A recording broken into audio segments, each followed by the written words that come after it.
when a dark secret is uncovered.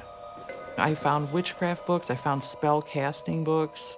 Stuff is creepy. Do you think he's really into this? And this necklace with the serpent around it.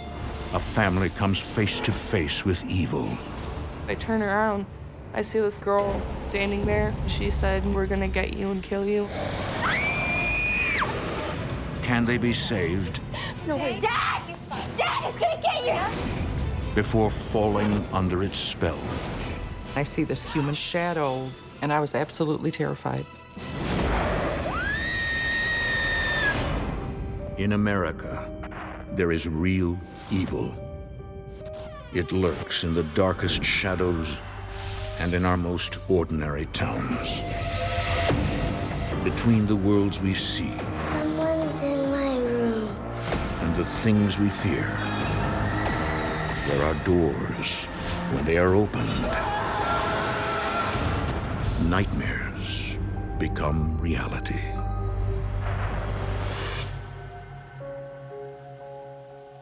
In March 2012, nursing home resident William Smith sits in a near catatonic state, oblivious to his surroundings. Hi, William. It's Amanda. When his relative Amanda Morrison comes for a visit, he doesn't appear to recognize her. William, he was a different kind of person in our family. He was more recluse and kept to himself, and we didn't see him that much. He ended up having to go into a nursing home, and the diagnosis was Wernicke-Korsakoff syndrome, which is swelling of the brain from years of alcoholism. Here, I brought something to cheer you up. David made it for you. See? Amanda also has important news for William. So, we're gonna start working on your house next week. William's finances have bottomed out. To pay for his care, Amanda explains her family's plan to clear out his home and place it on the market. William? You do understand all this, right? William? You're hurting me. William, stop. Stop. Nurse! William, are you right?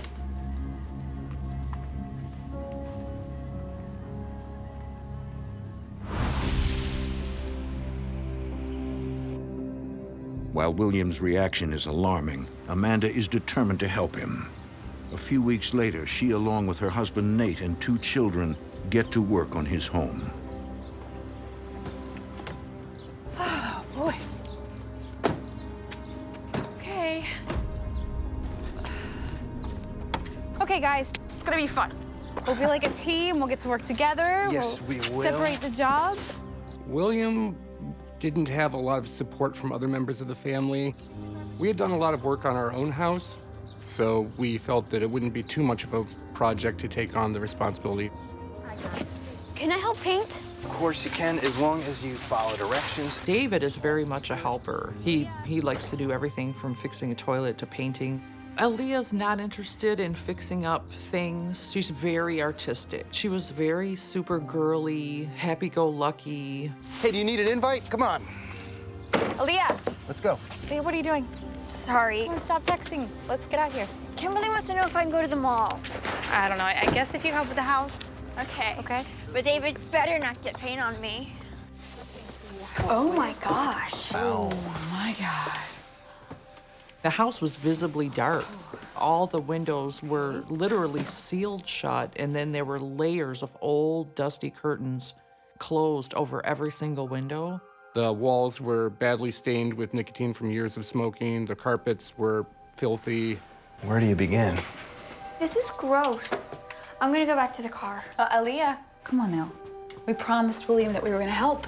William's house is like dirty. There's stains and just everything was gross and all over the place and unorganized. It was very gloomy and dark, and the walls were ripped up. These TVs don't even work. Honey, I guess just Divide and conquer? Yeah, we'll clear a path back this way. Okay. All right. We'll start here. Keep the box going.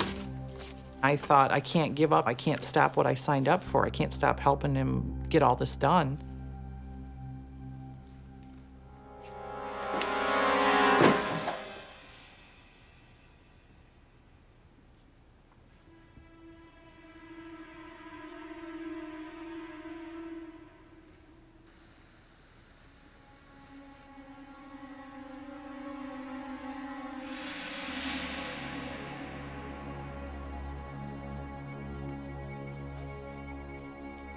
I went into one really large box and I found witchcraft books, I found spell casting books.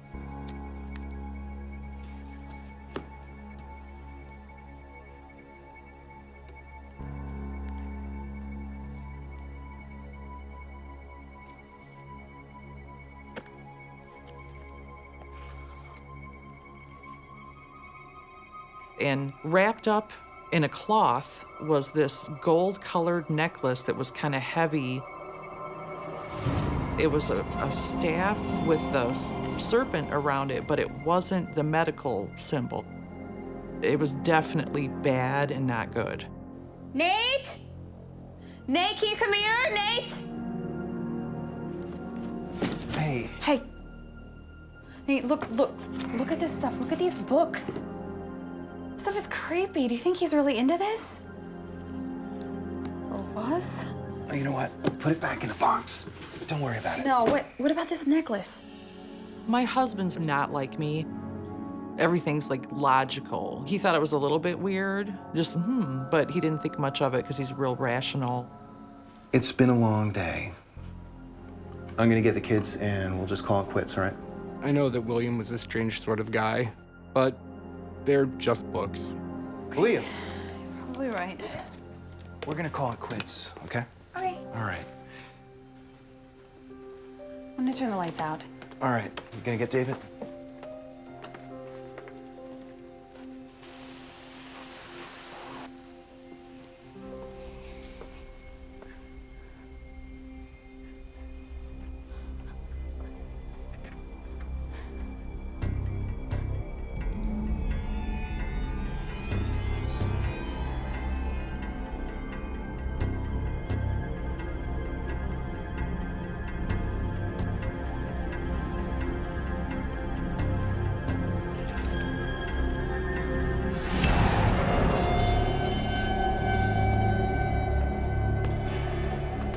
David!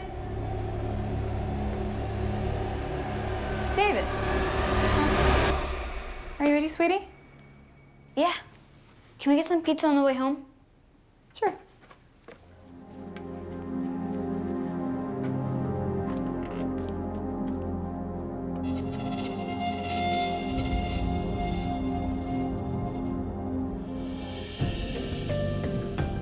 Over the next few months, Nate and Amanda renovate and clean the house.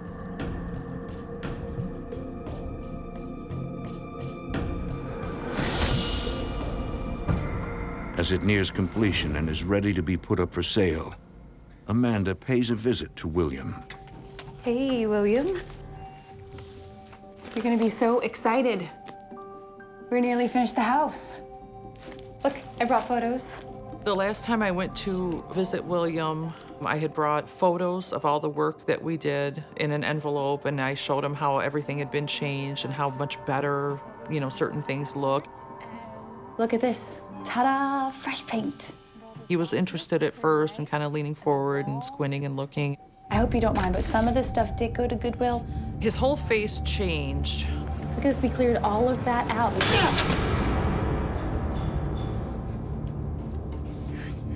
You did this to me!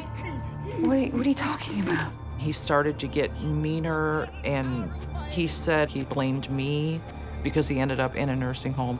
You put me in here? Get out of my life! Get out of my house! Or else! Get out! It really upset me that he would feel that way after everything that I did for him, and pretty much broke my heart.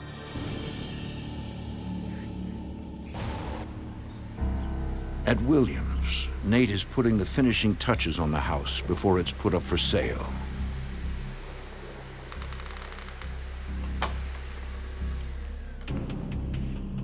Amanda?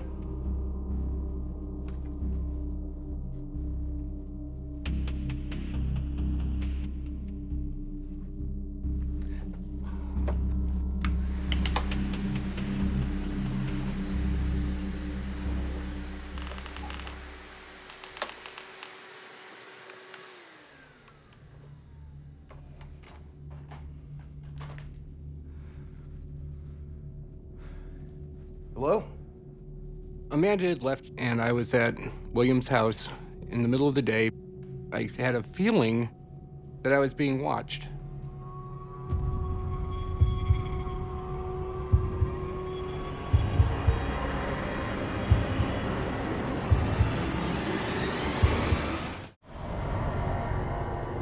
As Nate Morrison prepares to sell the home of his wife's ill relative, he can't shake the feeling he's not alone.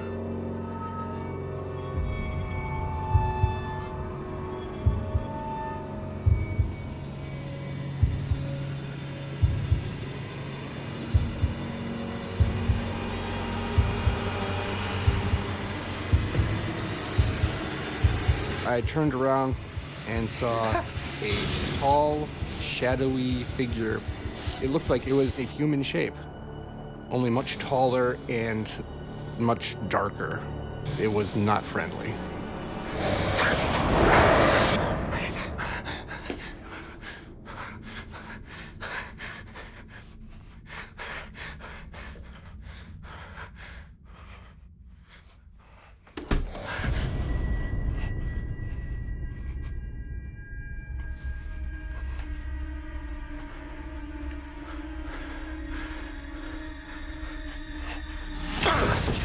Whoa. Are you okay? What's wrong? He looked completely stunned, and I thought, oh my God, is my husband having a heart attack or something? Because he looked visibly white. I saw something. Oh, no. What? It was this big shadow, and it was huge, and it was shaped like a person. Okay. What was it? It was something, okay? Look, I'm out of here. I gotta go. Okay. I gotta go. We can leave. It's fine. My husband's very analytical, and to see him scared, to know that he actually saw something, was very scary. Amanda and Nate leave the house in the hands of William's new guardian and resume their normal routine. To this day, they have no idea if it ever sold. Even though things didn't work out the way I had hoped with William, I had good intentions, but I was very glad to be over with it. The responsibilities and obligations had been weighing on us. It was nice to not have a whole other house to take care of. But little do the Morrisons know, their ordeal is far from over.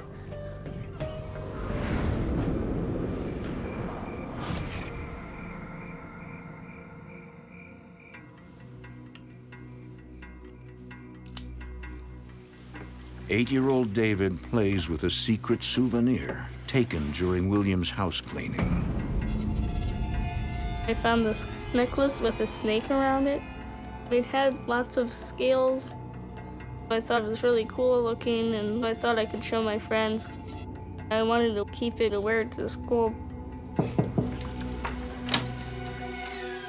Hey, you still awake? It's lights out, okay? It's a school night.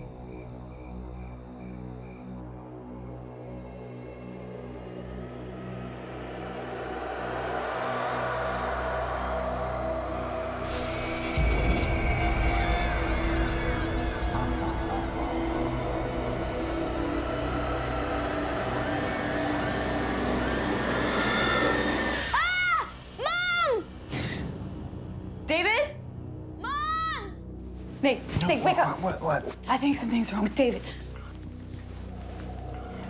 Sweetie? Mom! What's wrong? Calm down. It was... Calm down. Calm down. It was, He was crying or yelling, saying that he had a nightmare. I was very scared, but I can't really remember the details. I just knew that it felt very real to me. Sounds like it was just a bad dream. No, it was... I figured that if he wasn't remembering, it couldn't be that serious. And kids having nightmares is a fairly common thing.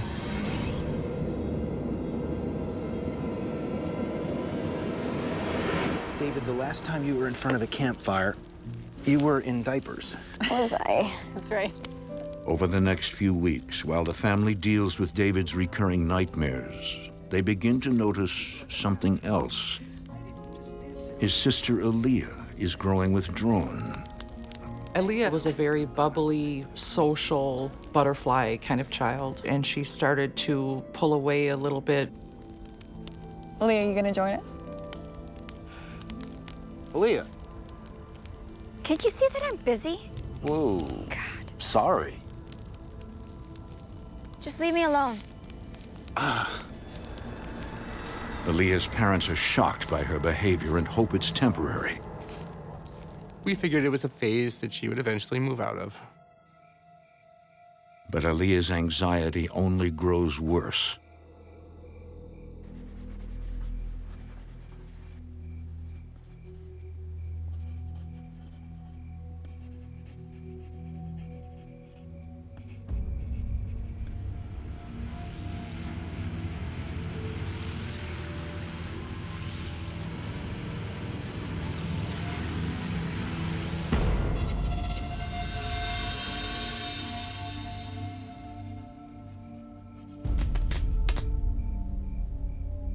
When I was in my room, I felt like something was there. Felt like I was being watched.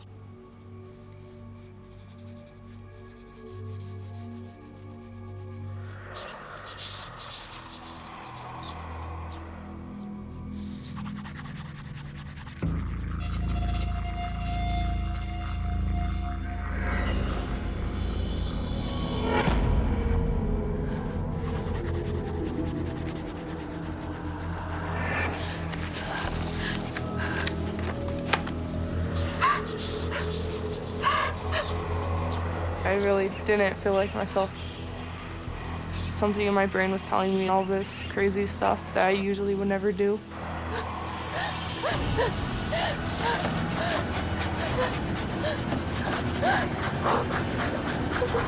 Like something was trying to control me.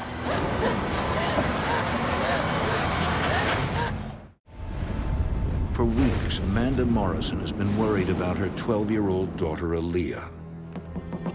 Aaliyah. Sweetie, it's time to get up, okay? It's time for school. Leah? Leah?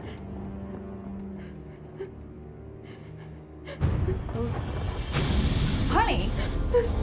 Leah? What happened? She was shaking and she was crying and she was very distressed. I knew it wasn't like a joke. She was like really, truly scared.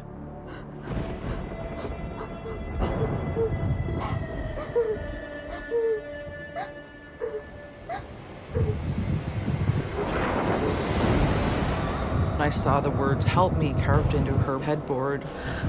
Oh my God. Baby. She started crying and she says, "I don't even know why that just happened." It was like she blacked out. It's gonna be okay, all right? We started to become more concerned that this was a more serious, major depression that she was going through. All right? Come on. Come on. Doctor, we're scared. Her parents meet with a psychiatrist who confirms Aaliyah is suffering from depression. This should help. So take this twice a day, and hopefully in a month or so, we should see a significant improvement. To have a child who's dealing with depression or some kind of affliction like this, it makes you feel completely powerless. Everything's gonna be okay. It was hard when my mom and dad and my brother were worried about me because I felt like I was a bad person for making anyone upset. We're gonna get through this, I promise. In the months that follow, the family focuses their love and attention on Aaliyah. Oh, I got it. I think it looks nice. Yeah. You like it? The room has a lot more color. Makes a big difference. Brighten things up a little bit. Since Aaliyah was feeling uncomfortable in her room and to give her a feeling of a fresh start, I decided I'm gonna go buy some supplies and I'm gonna change around her room. Now, if I could just get you to pick up your room. It's not dirty. It's just organized differently, Mom. Oh, Aaliyah. It's fine. I like everything where it is. Aaliyah. What? Did you take this? No, what is it?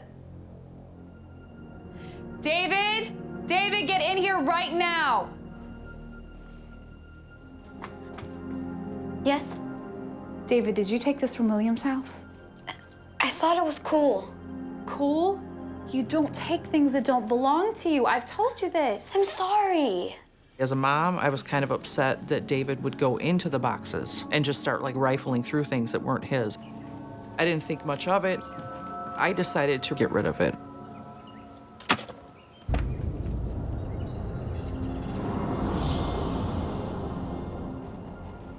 Months pass, and despite taking prescribed medication, Aaliyah's depression only deepens. It started to get to the point where she started to wear a lot of dark clothing, black clothing, like head to toe. The fear of possibly losing your child to something like this, we were very, very worried about her safety and how it was going to change her, how it was going to affect her, what we could do to make it stop.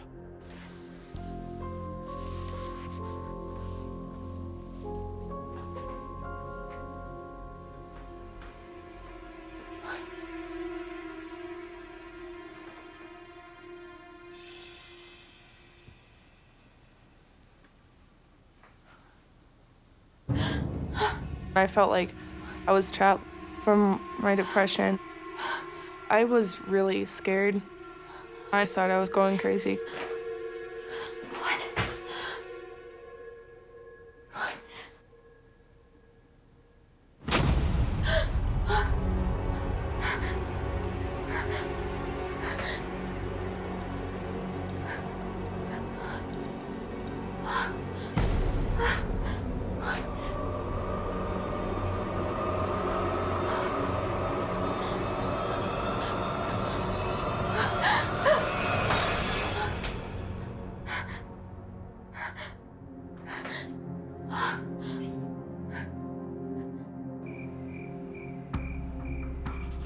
With no way out, Aaliyah becomes a prisoner of her dark thoughts.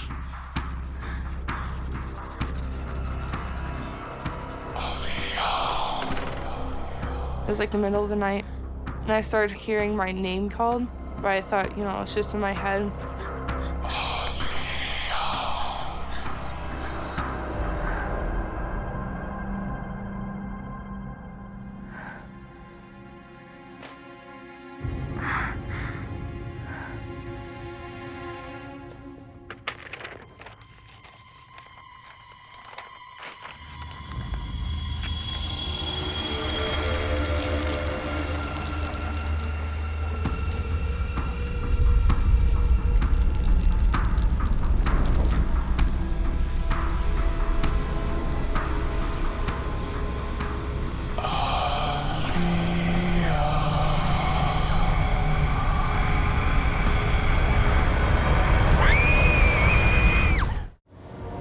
Thirteen-year-old Aaliyah Morrison has been plagued with anxiety and fear. I felt like a lot angrier, so I didn't talk to anyone. I just wanted to do nothing and just stay in my house. I thought I was going crazy. An evil force appears to be controlling her thoughts.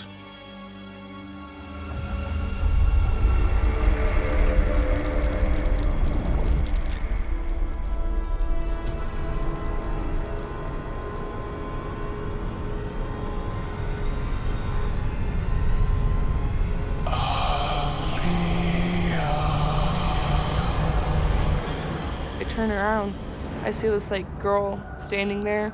She had black hair that was kind of covering her face. She was saying like, "We're gonna get you and kill you."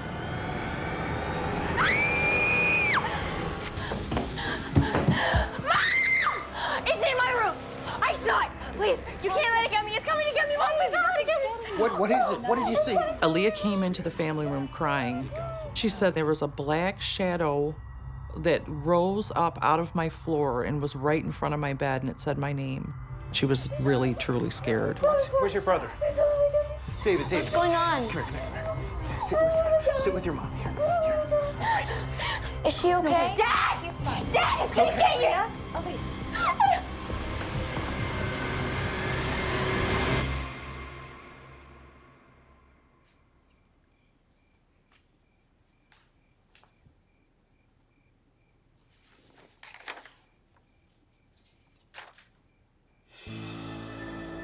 Amanda!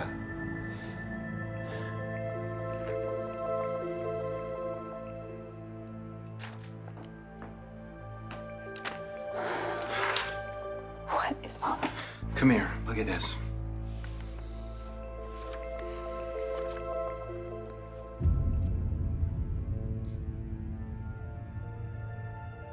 She's sketching all of these.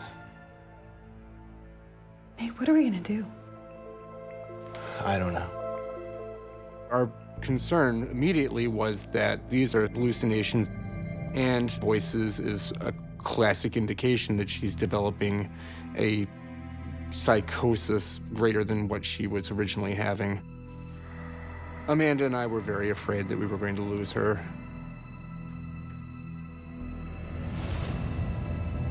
The family takes Aaliyah back to the psychiatrist. I've talked to Aaliyah for several hours, and I've determined that she does not have any type of schizophrenia or delusion. He was convinced that this was not a development of a new mental illness, but something that he couldn't explain. I do think that we should change her medicine as her depression is still severe. Then what is she seeing? I don't know, but I can tell you, she believes that she's seeing something in her room, and her fear is very real. This was not a figment of her imagination or the product of an illness, but was an actual physical manifestation that she was seeing, and her fear was real.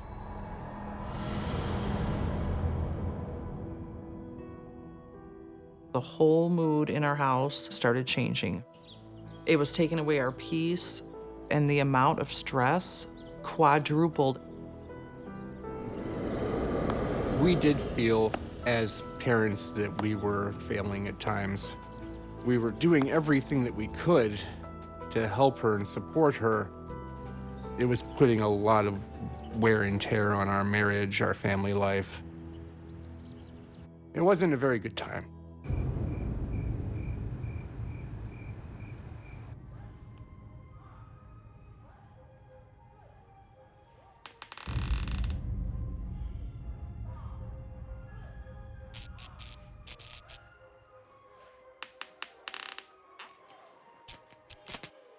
David?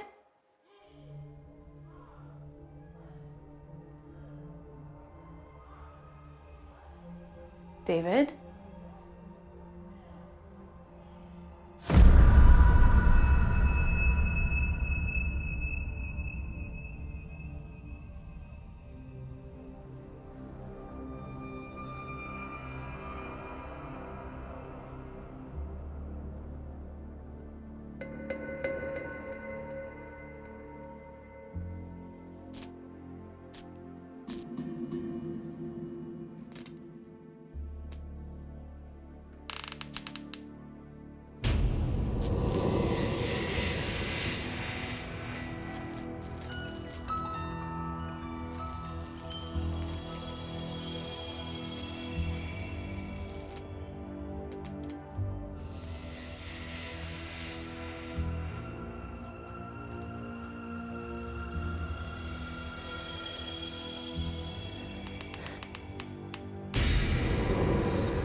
David?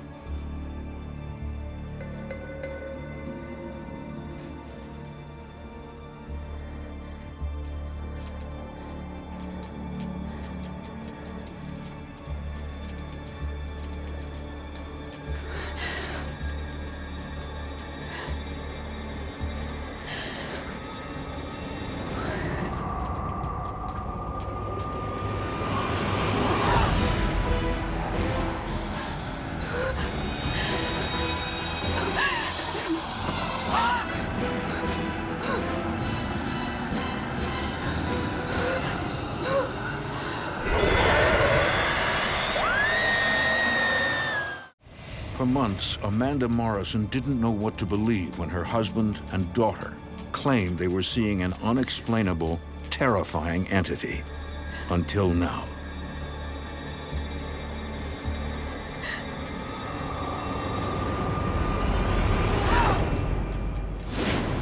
I see this human shadow growing taller and taller.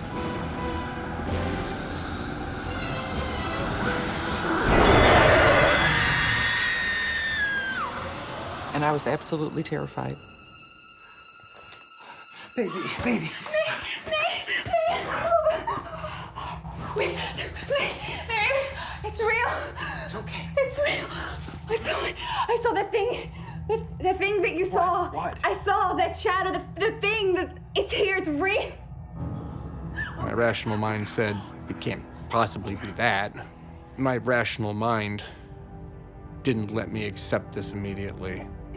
The things that my family had been experiencing weren't separate. They were all connected to this dark energy.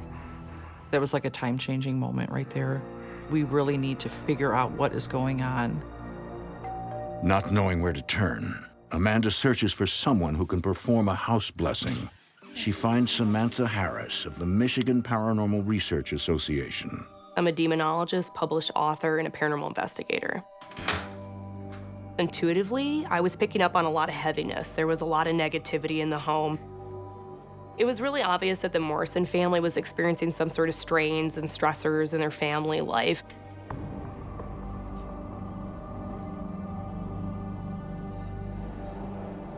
When I walked into Aaliyah's room, I was instantly hit with a heaviness.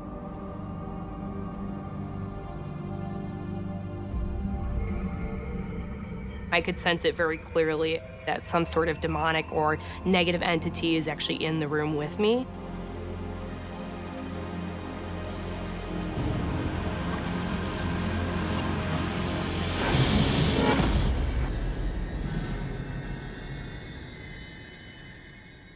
It's here. What are you talking about?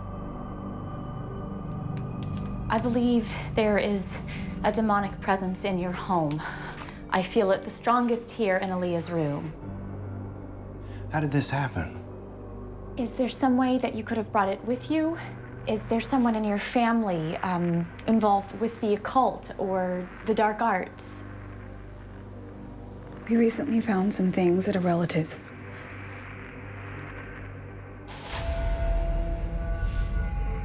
The more Amanda tells Samantha about the books and objects she uncovered inside her relative's home, the more convinced Samantha becomes that William was involved in satanic rituals.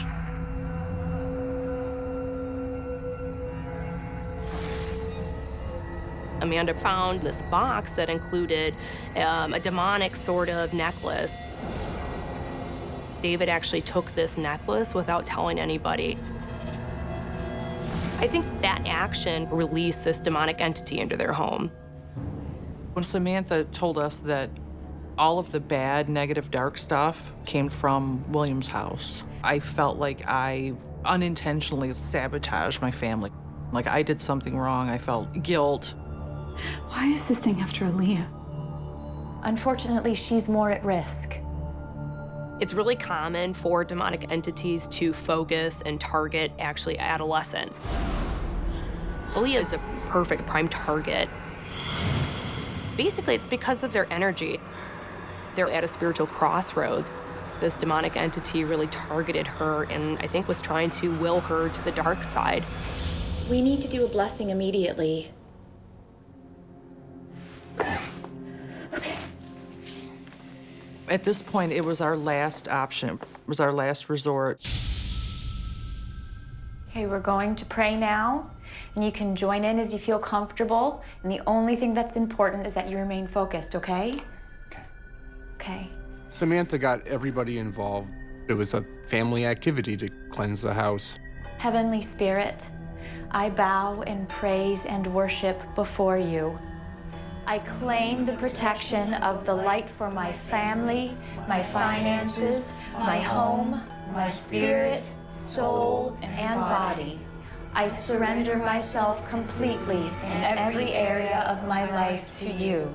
I take a stand against all the workings of darkness and negativity. It really felt like my family and I were fighting to reclaim the house, and the prayer was a battle cry. Heavenly Spirit, I bow in worship and praise before you. I cover myself with the white light and protection of God. I looked up, and the light above our table was flickering. My finances, my home, my spirit, my soul and body. Aaliyah was kind of having a difficult time concentrating on this prayer and starting to feel ill. In every area of my life to you. I take a stand against all forces of darkness and negativity. As we were saying the prayer, I felt like the demons telling me, like, don't say it, don't get rid of me. Heavenly Spirit, I bow in worship. The demonic entity was trying to distract her or to claim her back. I cover myself with the white light and protection of God. I claim the protection of the light for my family, my finances, my home, my spirit, my soul and body. I cover myself completely in every area of my life to you. Myself completely in every area of my life to you. The Morrison family is attempting to spiritually clean their house of a demon that is after their 13-year-old daughter, Aaliyah. I claim the protection of the light for my family, my finances, my home, my spirit, my soul and body. We knew that something was trying to get to Aaliyah and take control of her, and we were terrified. I command it to leave. Heavenly Spirit, I bow in worship and praise before you. I cover myself with the white light against all the workings of darkness and negativity. Keep going. I cover myself with the white light. Paranormal investigator Samantha Harris urges Aaliyah to stay strong. Aaliyah, pray with me. Aaliyah, we worship and pray. Come back. But the demon keeps beckoning her to the dark side. The demonic entity was affecting Aaliyah kind of as its last chance to try to claim her back or to somehow have power over her.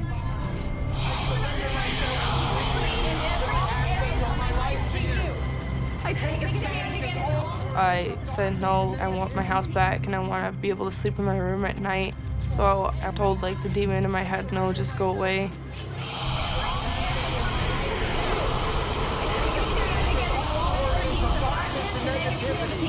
I cover myself with the white light and the protection of God. I destroy all evil and command it to leave.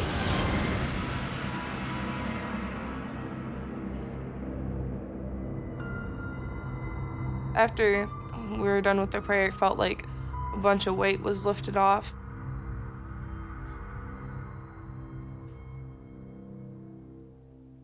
It's gone. I don't feel it anymore. Mom, it's gone. When the house cleansing was done, there was just a brighter feel, almost like we had cleaned the windows and more sunlight was coming in. We were all just kind of happier. It really did seem to make a difference right away. Thank you so much. You gave me my family back.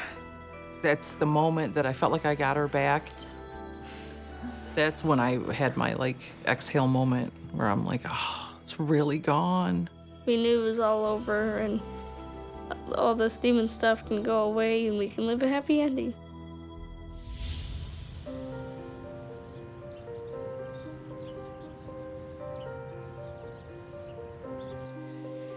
Okay, it's your turn. To the left. Okay. That's some reaction. Oh, I thought he won. I thought it was over right there. We haven't had any paranormal experiences since the house cleansing. Okay, so it's my turn. Do you have any aces? No, I don't. Go fish. It feels much more peaceful. David said that his nightmares have stopped. Okay, ace, please. Yeah, thank Oh, he's Thank been you. waiting for that one. Yeah. My wife was happy now. Everything's good and back to normal. Mom, do you have a queen? Aaliyah is sleeping much better. She's sleeping in her room. She's not waking up and crying. I don't think I'll ever get over the experience. I think it's probably changed all of us. And to be scared of something like that you have no control over, you don't know what to do in that moment. It's still affecting me today. I guess in the back of my mind, I'm just praying to God that it just doesn't ever bother us again, you know? I'm still kind of on guard. I know now that there really is good and evil, and that you can actually see it, and it's something that can actually come into your home and bother you. Before all this happened, I didn't really believe in, like, demons or ghosts. Now I believe that if you let them, they'll just make your life miserable. You two are ganging up. Dog eat dog world. As for William, whose dealing with black magic is believed to have conjured the demon in the first place, the Morrisons never saw him again.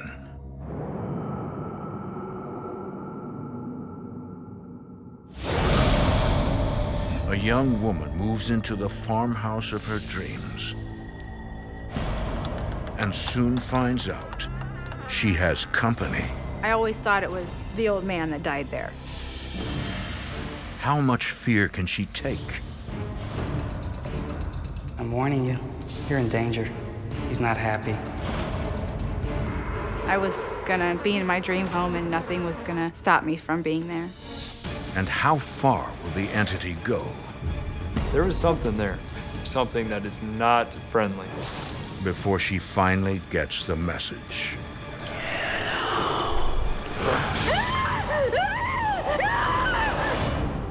In America, there is real evil. It lurks in the darkest shadows and in our most ordinary towns. Between the worlds we see Someone's in my room. and the things we fear, there are doors. When they are opened, nightmares become reality.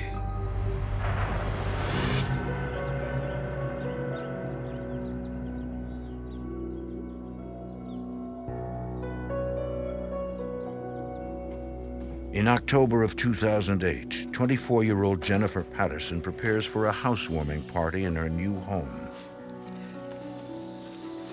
I knew I'd find you somewhere. It didn't take very long for me to know that this was the house that I wanted. The sale price was pretty attractive, but the charm that the house had was what was hook, line, and sinker.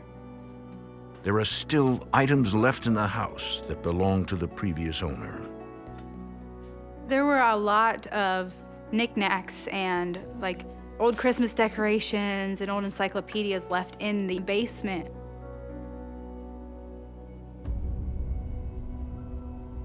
Well, that's cute.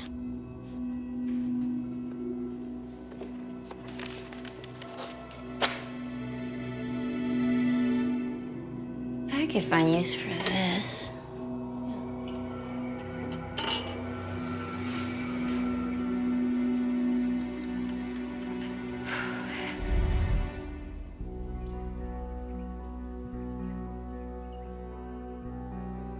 The house was just adorable. It had wooden beams in the ceiling and it had this brick on one of the walls and had big open windows, and it was just beautiful. I loved it. The house sits on 5 acres of land on the outskirts of Warsaw. The privacy of the house was really nice. I mean, the neighbor lived on the other side of a line of trees. You can go downtown and you would know everybody. There isn't a stranger in this town. Sarah is Jennifer's best friend. Me and Jen, we've known each other basically our entire lives. She's like my sister. There's no closer family you can get. I was so excited for her when she bought her house. This was really Jen's first step in becoming her own person.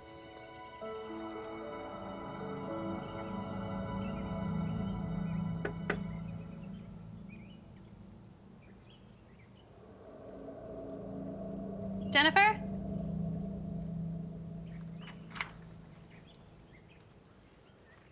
Jennifer?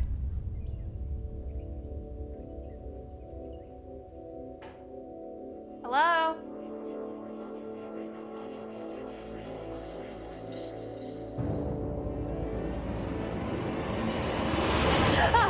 You scared me. It's about time you showed up. Well, I'm sorry it took me so long to get here. You live out in the middle of nowhere. But did you see the yard and all those huge trees? I love it. Just love it. Yeah, I saw the trees. I'm really glad you're happy. When I first walked into the house, it was one of those feelings that something was kind of off. So the dead flies come with the house? Again? There was like 50 dead flies on the floor. They just keep appearing. And in the same spot, too. I don't know where they're coming from. Weird. Well, let's get a broom and we'll clean them up. Let's get this party started, shall we? Yeah?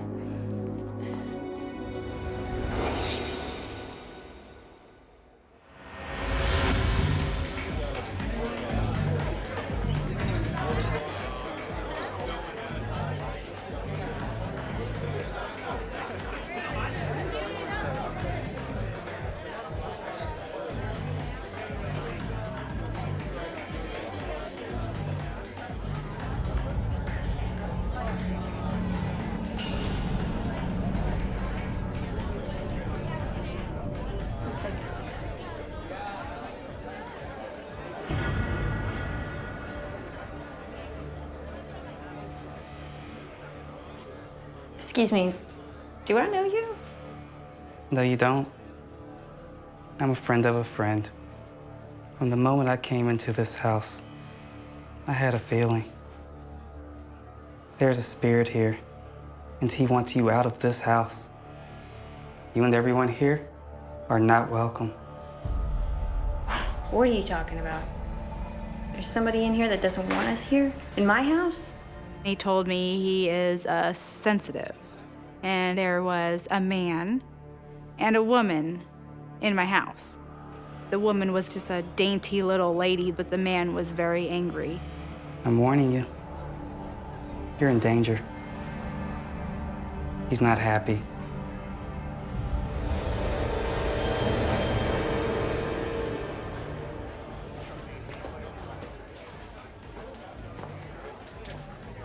Hey, Jen.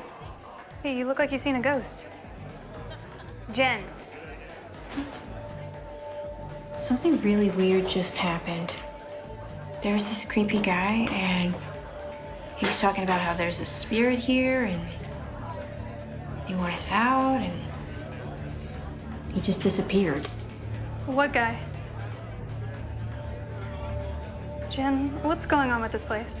That was when I started getting concerned. It's just one of those things that you can't ignore. Come on, Sarah, don't look at me that way. Hey, just some creepy guy. Probably somebody trying to play a prank on me. I just kind of blew him off. I mean, I didn't believe in that kind of stuff, really. Even if I had believed him, I wasn't gonna go anywhere. I was gonna be in my dream home and nothing was gonna stop me from being there. But Jennifer's new house is full of surprises.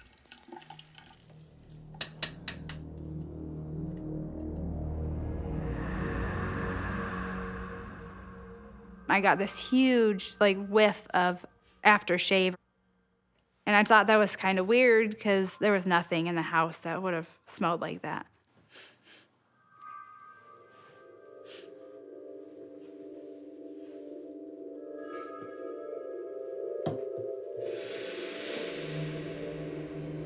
I looked in the cabinets, I looked even in the hall closet to see if this aftershave was left behind, and nothing.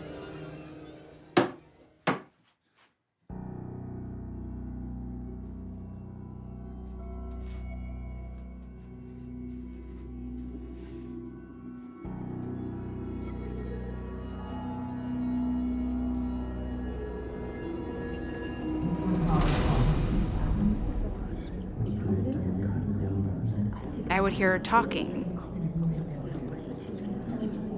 The voices were muffled, like somebody is having a conversation, but I couldn't understand what they were saying. Living by yourself, in the middle of nowhere, in a new house, can be scary hearing any kind of noise.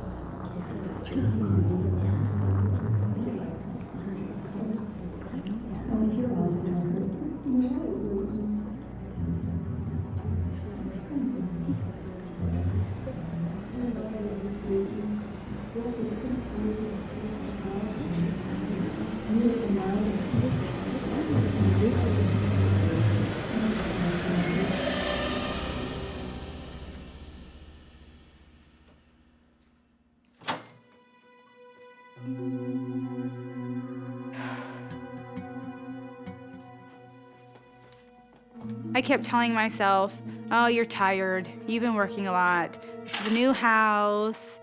I just pretty much let it go at that point.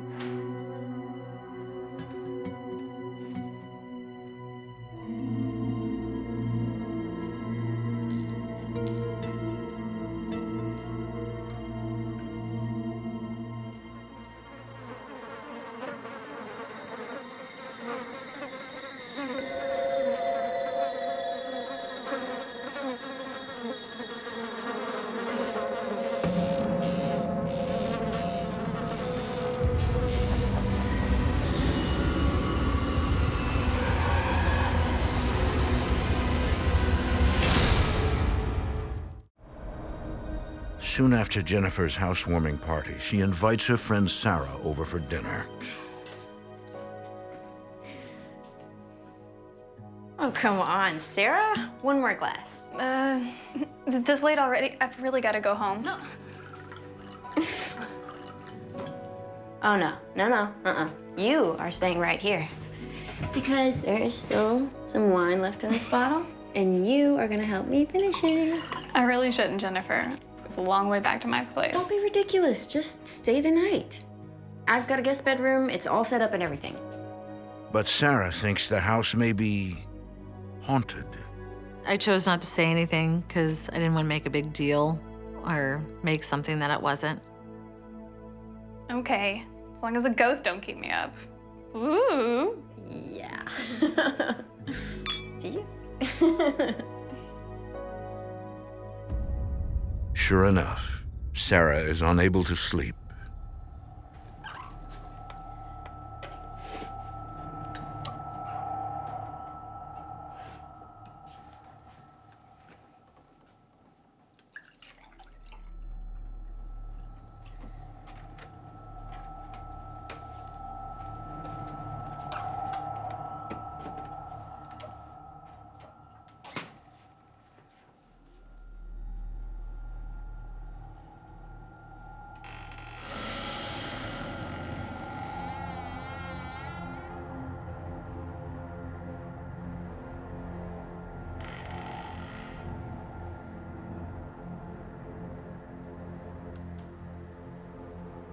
Jennifer? Hey, you awake?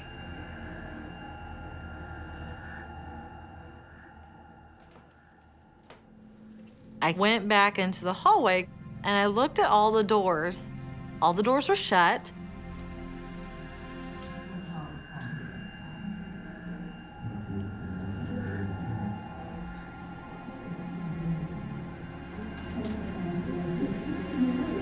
I could hear two separate sounding voices. It was just constant murmuring back and forth, like mumbling. You couldn't make out any specific words.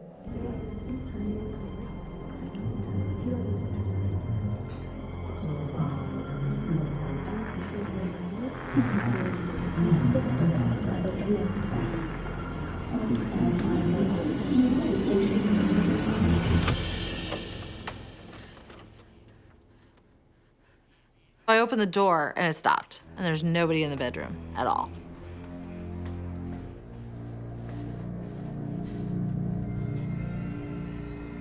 You just knew there was somebody watching you. The hairs on my arms were like alert. It freaked me out.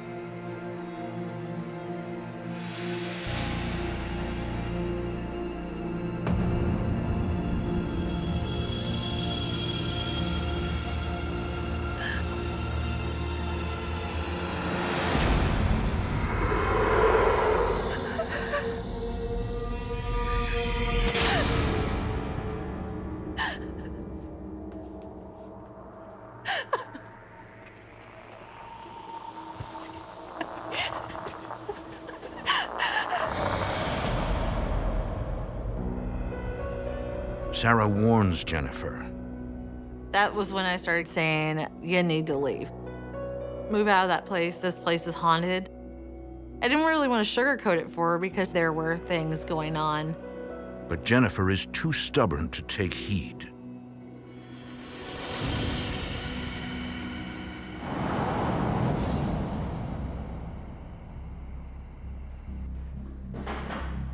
One night, Jennifer works late at her job in the shipping department of a local auto parts company.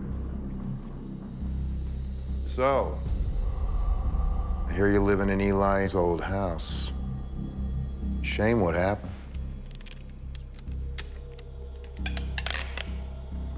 Yeah. Did you know him? I don't think there's a man alive who loved his wife more. He was crazy about her. One of my coworkers actually knew the previous owner. According to the co-worker, Eli Jones built the home for his wife, and they spent many happy years there. When she died, Eli was inconsolable. He eventually shut himself away from the world. It pretty much broke his heart when she went. Everything in the house reminded him of her, and he became a hermit. Then, the co-worker says, 7 months before Jennifer moved in, Eli also died of natural causes in the house. I'll tell you one thing. That man could dress. He was always clean-shaven and always really loaded up on the aftershave.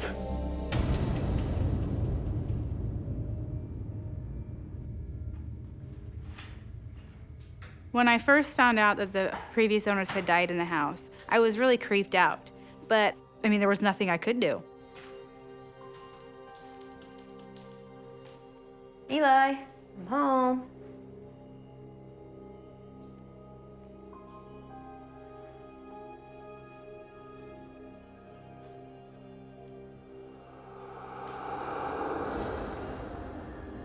I got another big whiff of aftershave.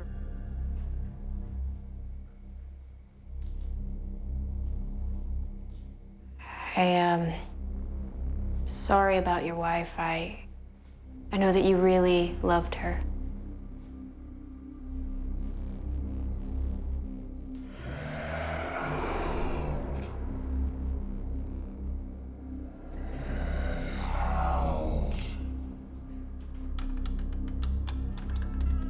Hello?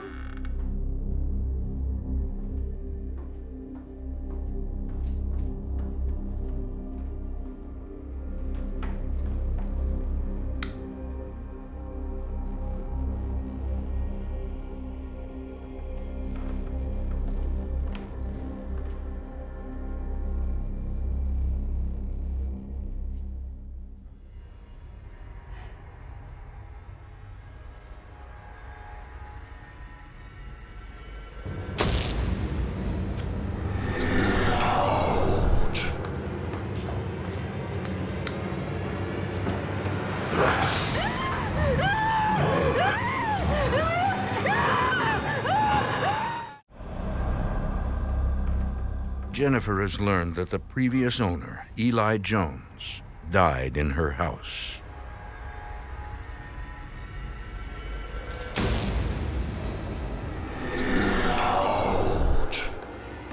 You can hear a man say, "Get out."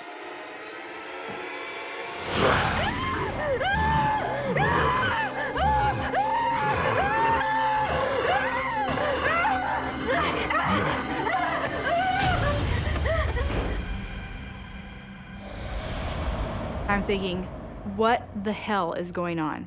I could feel the fingers around my leg. I had to tell myself that somebody died in this house. It could possibly be haunted. It's the moment of truth. Despite the fact that she was grabbed, Jennifer decides to make peace with Eli.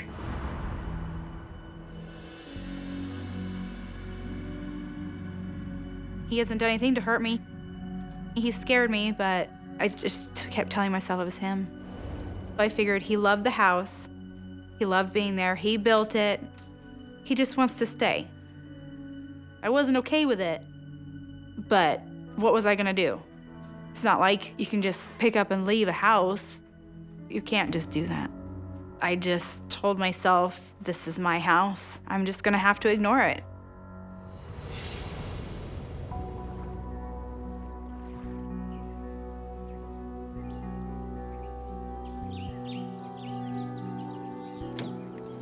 In 2011, Jennifer meets Sean Williams, a maintenance manager, at work.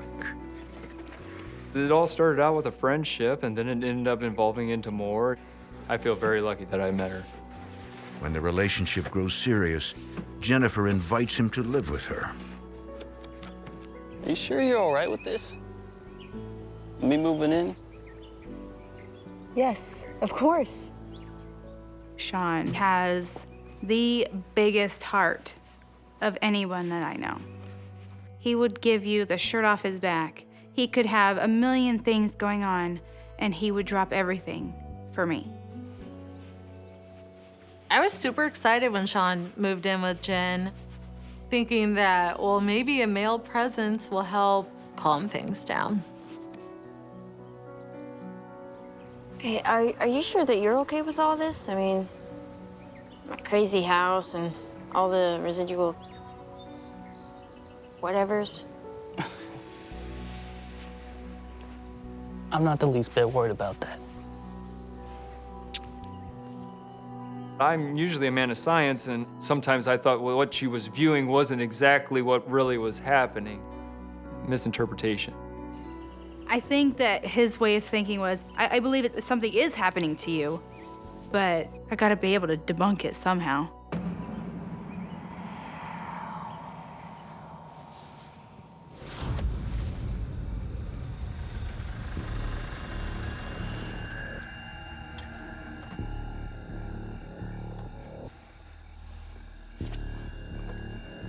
I was coming home late from work, and the front of the house has a big picture window, and there's somebody standing there.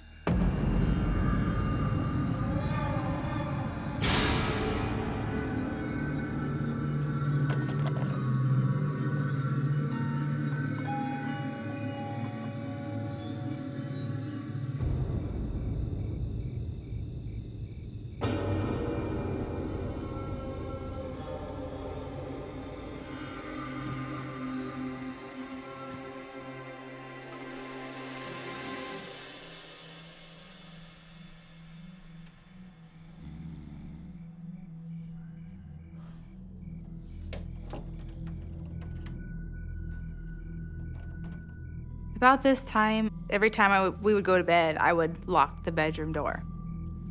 Someone not being able to open my door freely was comforting.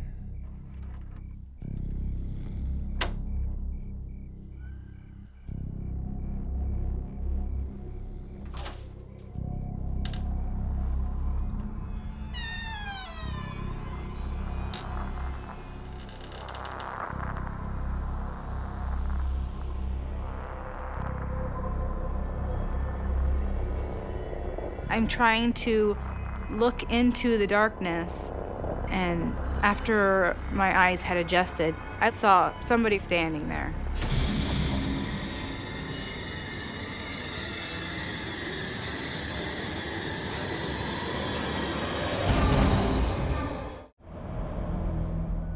For some time, Jennifer Patterson's haunted home has been quiet. But when her boyfriend Sean moves in, the ghost suddenly reappears.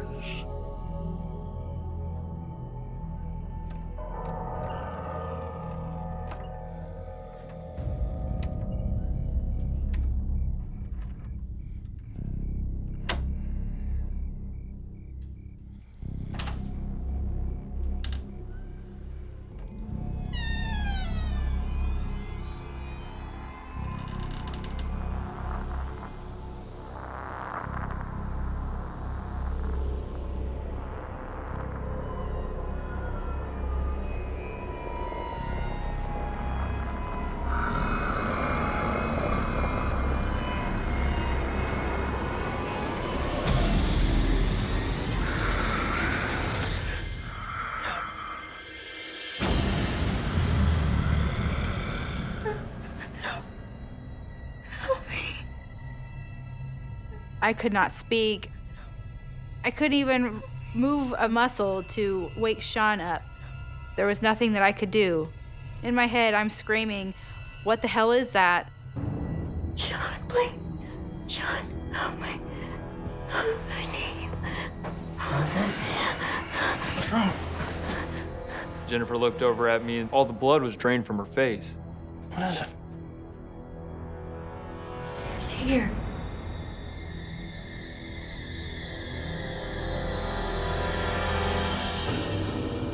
I didn't see anything. There was nothing around.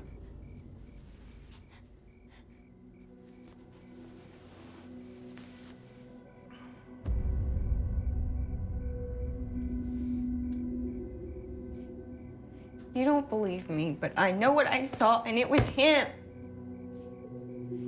Sean's reaction to what I had just seen was, nothing happened, your eyes were playing tricks on you.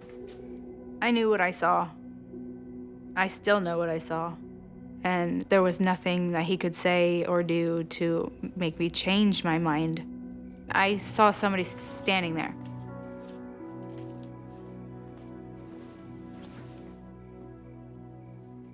I saw him. He was standing right there. Are you sure it wasn't just a bad dream? You don't believe me, but I know what I saw, and it was him. She was definitely freaked out, but I'm trying to understand what's going on.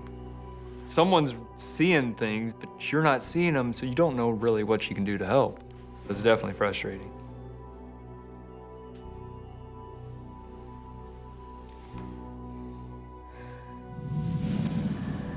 Days pass without incidents, but Jennifer grows increasingly anxious when she is in the house, alone.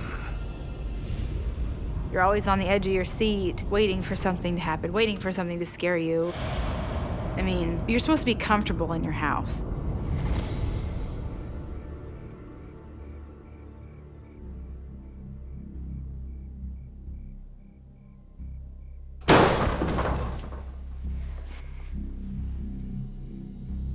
What was that? It literally sounded like something heavy fell or something slammed hard, like someone was breaking a door down. And that's the one I grabbed my .45.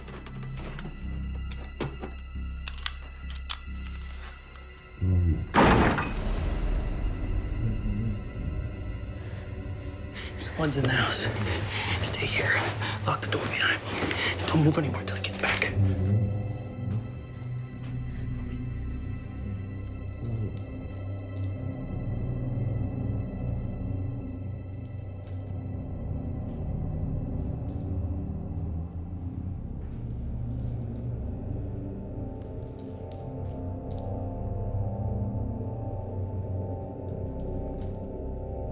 I looked around the room.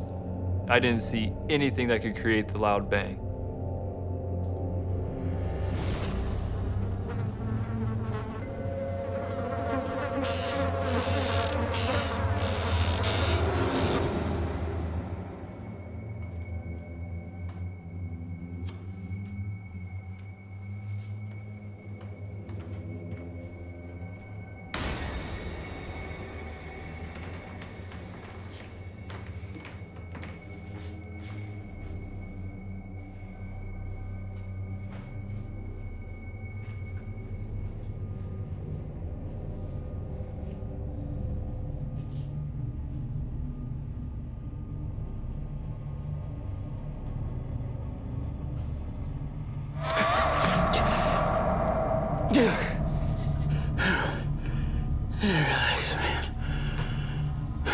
know what I done here with you.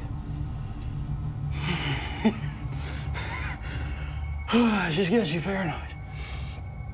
Looking for ghosts.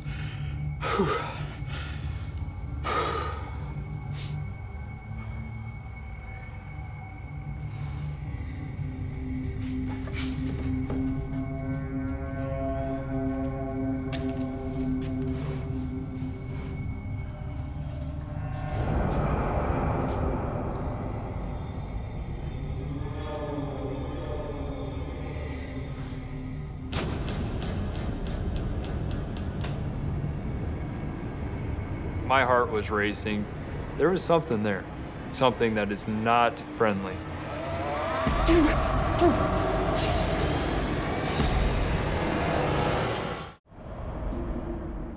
When his girlfriend Jennifer grows fearful, Sean goes searching for ghosts in their home. I started off as a skeptic. Every time she was telling me something, I looked around, I didn't see anything.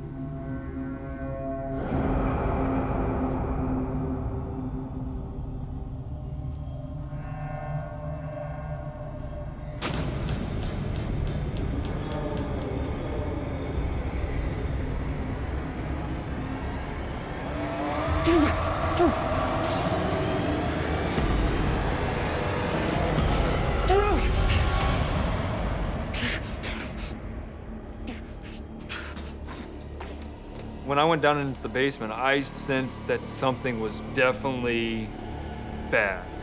It was a very intense feeling.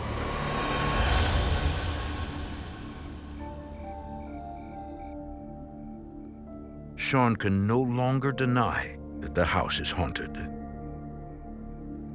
That was the first time that I believed that something paranormal was going on in this house.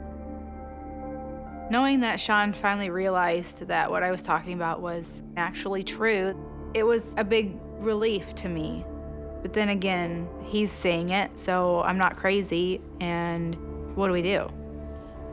Jennifer and Sean decide they need help. She ended up doing some research and found a place locally that could get to the bottom of what was going on. I was hoping there was some way that these people would tell me that I could stay in my house, that they could get rid of whatever was in it.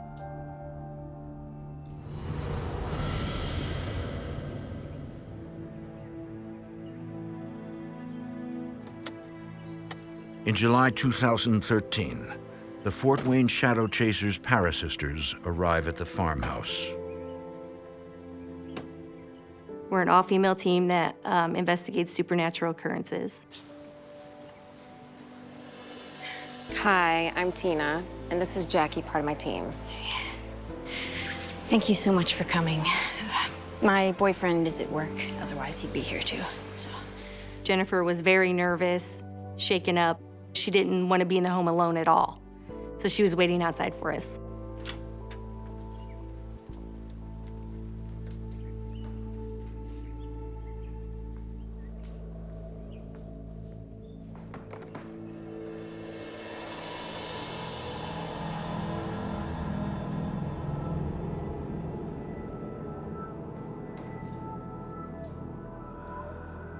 So I understand that you had sensed a spirit in the house. Yeah. And your boyfriend as well? Yeah, we've both had experiences. And you were grabbed, is that right? In the basement. Something grabbed my ankle. Sean said that he felt a presence down there too. Well, then I think that we should start the investigation down there. I'll catch up with you all later. There's something here. I want to do some digging. We are at the home of Jennifer Patterson, Warsaw, Indiana.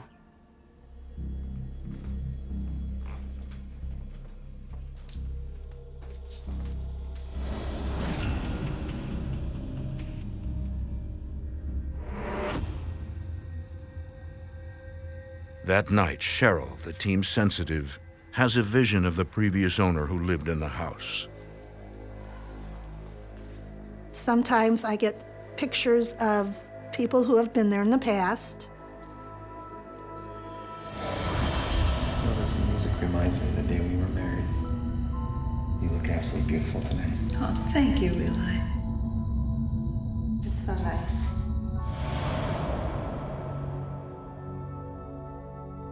Sometimes I get feelings of maybe how the person has passed away.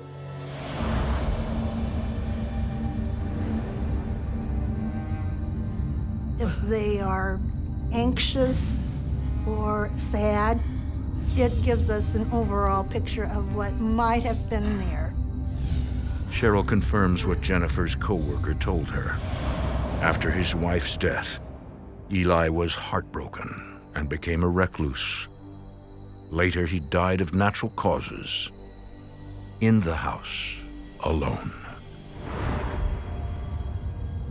The previous owner was very ill. He had some sort of a cancer, and it had something to do with his chest.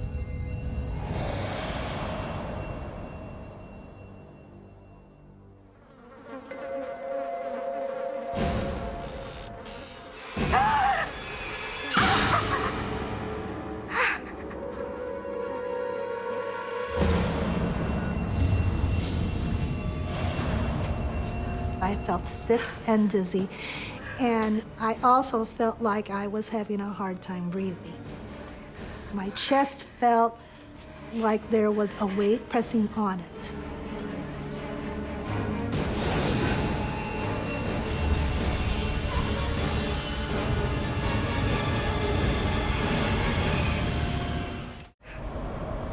A paranormal investigator has a vision of the man haunting Jennifer and Sean's house.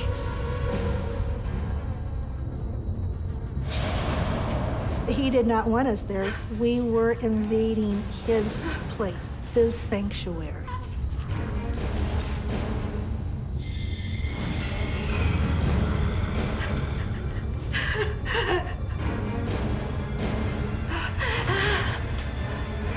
I could almost see him standing back there. It was more like a shadow, but it was him.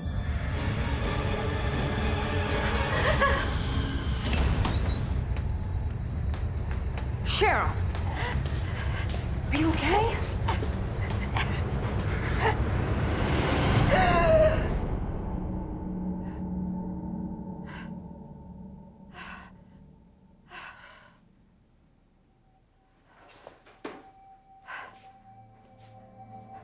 I saw him.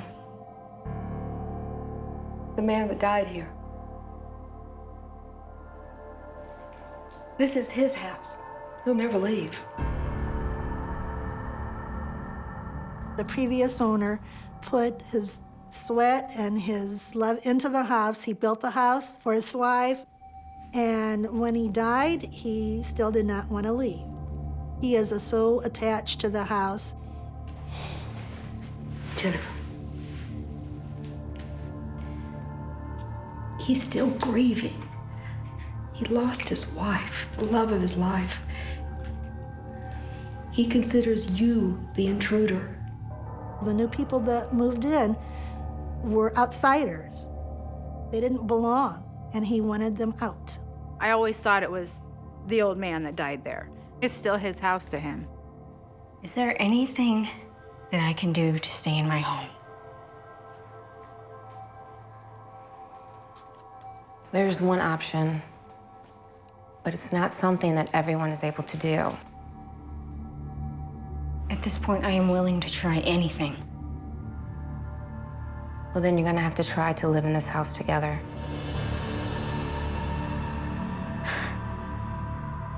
It's possible that if it's not too frightening, that they may be able to coexist. That's something that definitely could work for a lot of people. But you can't be afraid. That's the only way that this is gonna work.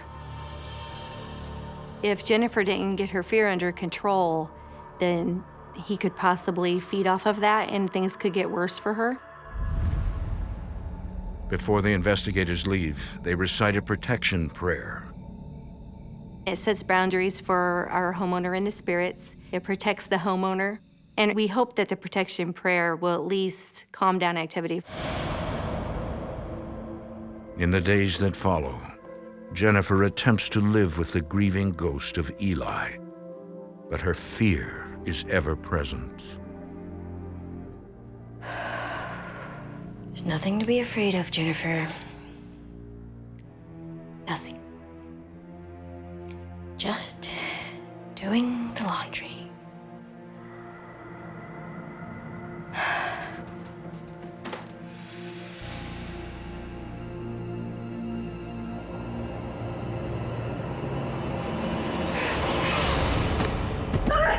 I felt two hands on my back push me.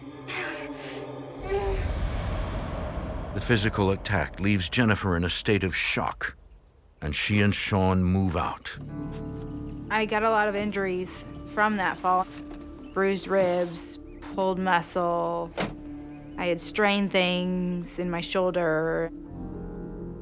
That was the scariest thing that has ever happened in my life.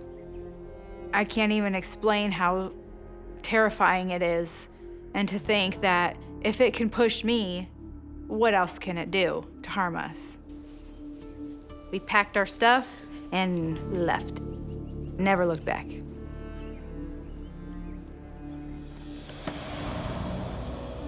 To this day, Jennifer still has mixed feelings about her home. With everything that happened, it was still painful to let the house go because I did love the house. It's almost like a trauma. It's always there. No matter how much you try to ignore it or forget, it's always there. It is definitely a horrifying experience. I would say if you don't believe in the paranormal, you definitely need to kind of be more aware of your surroundings because not everything can be proven from a book.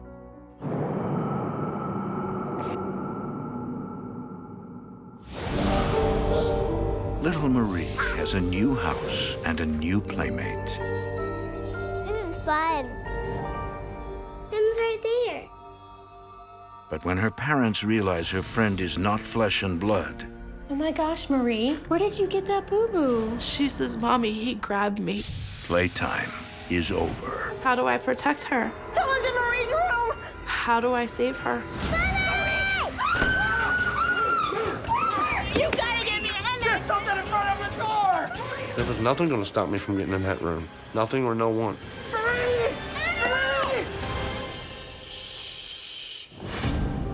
In America, there is real evil. It lurks in the darkest shadows and in our most ordinary towns.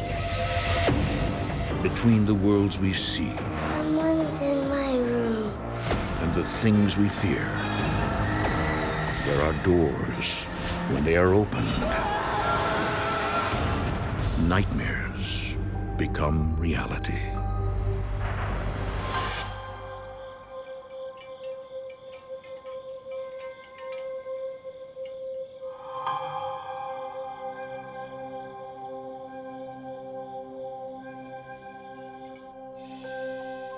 In 2010, the Barber family, Olivia, Jesse, and 5-year-old daughter Marie, move out of Olivia's parents' house and into their own home. Our house was a cute little ranch-style house. It was perfect for us just starting our family. Little, tiny, comfortable, and cozy.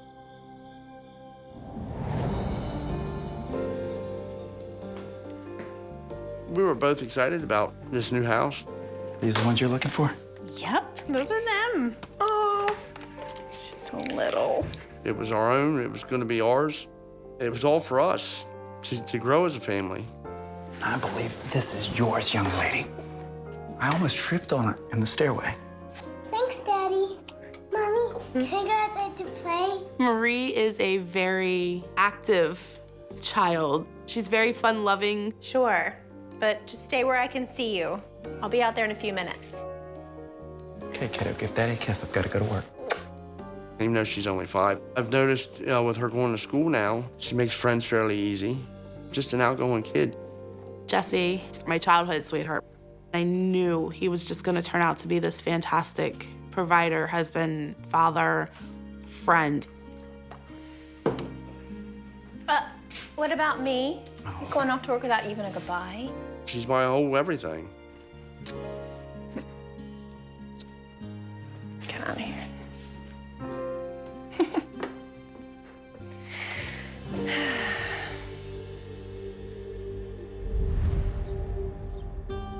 The town of Elkton sits on the Chesapeake Bay, an hour drive from both Baltimore and Philadelphia. Elkton is a very small town. Pretty much everybody knows everybody. It has that almost like a rustic charm to it. We thought it was a safe neighborhood. We thought it was going to be a great place to start our family. Having our daughter grow up here, all her memories were going to be here. She was going to have friends here. She was going to go to school here. We thought it was going to be forever. Marie loved to play outside in the backyard. She had a driveway she could ride her bike on. She had a swing set. As long as she was outside, she was happy. And the backyard proves to be the perfect playground for neighborhood kids. Caught it with my pinkies. Like that. Pop! I'm ready! This is fun. There was one day Marie was playing. I went to go check on her. My second favorite color is green. She was having a conversation.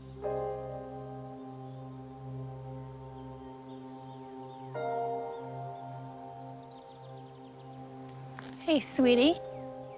Who are you talking to? My friend Jackson. Jackson, huh? Where's Jackson from? He lives here. Oh, in the neighborhood. Well, that's nice. In that moment, I was really starting to get excited. She was playing with the neighborhood kids because she was adjusting. You know, next time he comes to play, I'd like to meet him. Come on, let's go get some lunch.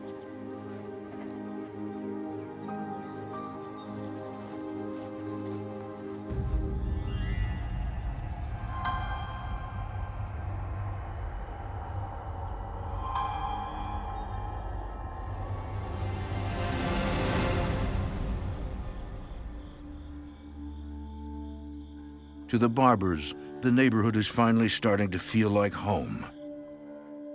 Until a few nights later.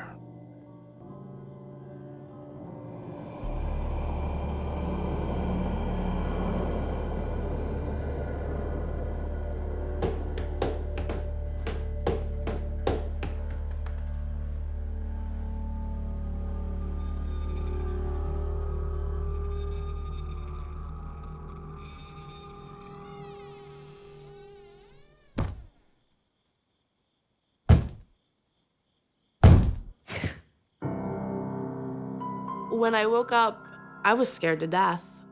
I couldn't fathom somebody beating on somebody's wall, you know, in the middle of the night. It sounded like somebody's hand was hitting the side of the house. What? What's going on? Did you hear that banging on the wall? What banging? Something banged on the wall. I was still kind of groggy because I was woke up from a dead sleep. It took me a few seconds to register what she was trying to tell me. She was hearing banging. Honey, maybe it's just some kids playing ball outside.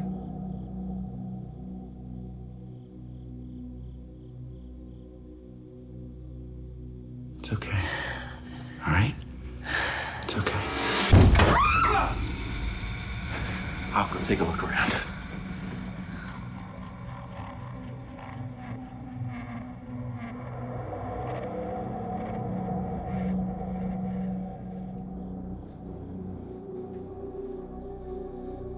I went into protective mode.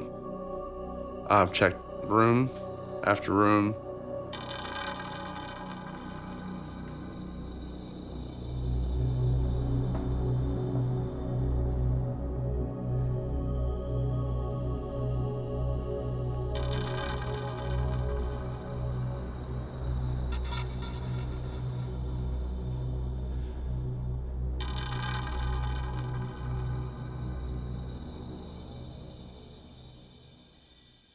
There was nobody outside. There was nobody in the house. I couldn't come up with anything. I didn't find anybody.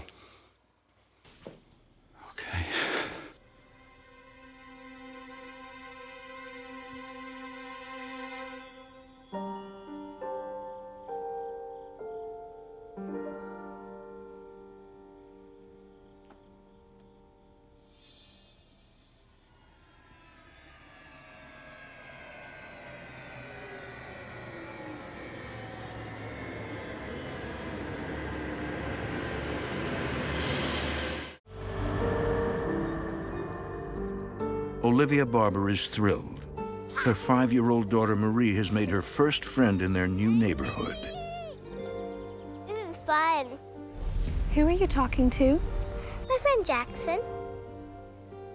When Marie first started talking about Jackson, it was how awesome he was, how he wanted to play, he liked doing things that she liked to do.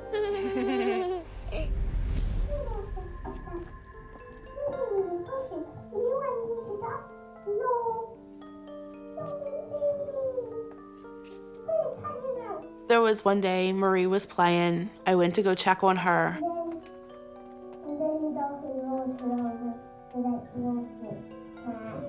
Is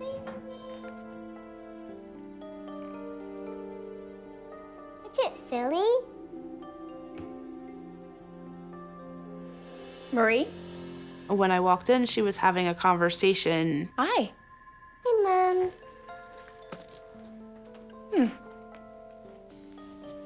Hey, baby. Who are you talking to? My friend Jackson.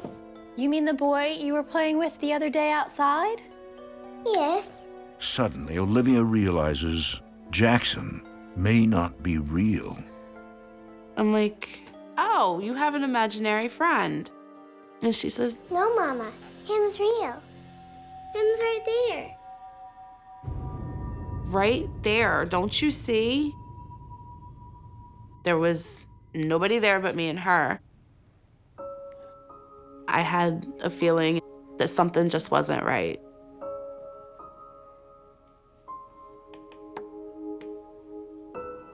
Okay. Yeah.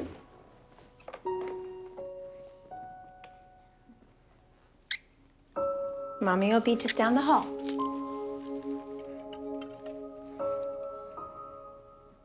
I'll save you.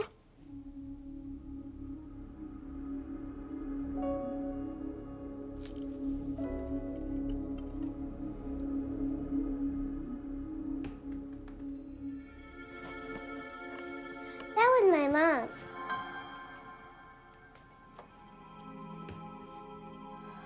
Roll it back, silly.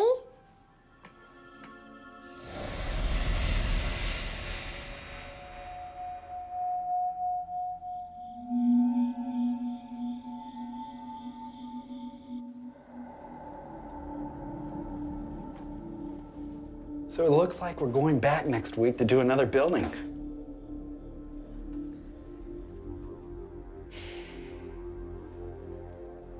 Something weird happened today. I found Marie talking to someone. She said it's her new friend. It's like a full conversation. No one was there. My opinion was, she's a kid. She's an only child in the house right now. Maybe it was just an imaginary friend. You know, just somebody to play with. I don't know.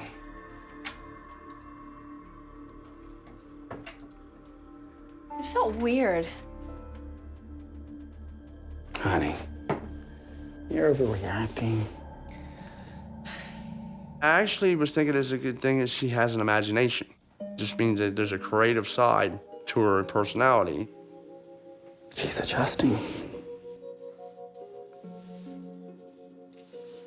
So I decided, don't worry, give it some time, it'll be okay. All right, you win. I was kind of hoping that as she got older, the whole Jackson thing would just kind of fade away.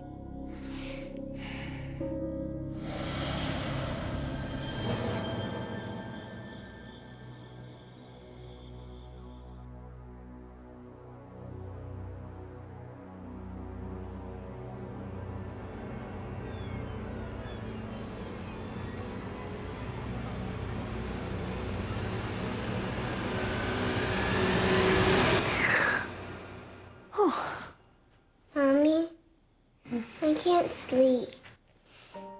It's okay, sweetie. Do you have a bad dream? Come here.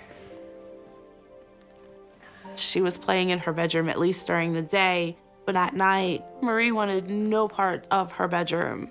She didn't want to sleep in there. She had to be where Mommy and Daddy were. I want to stay with you. Mommy?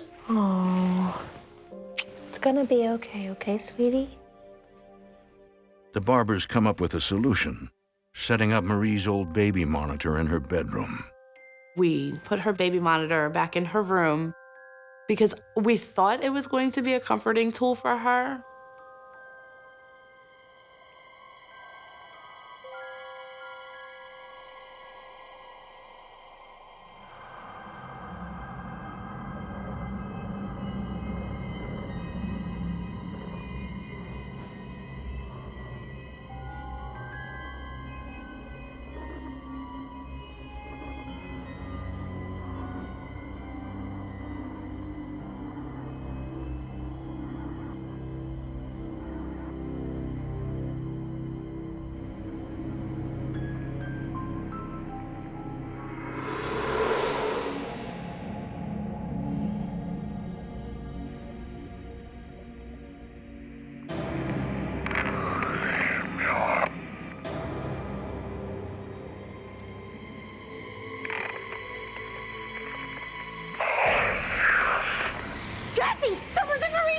Marie!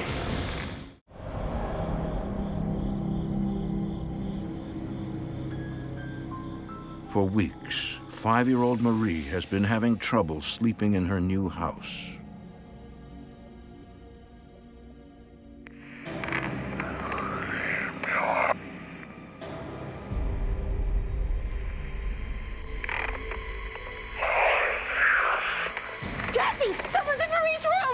I really thought there was someone in my house. I was literally terrified.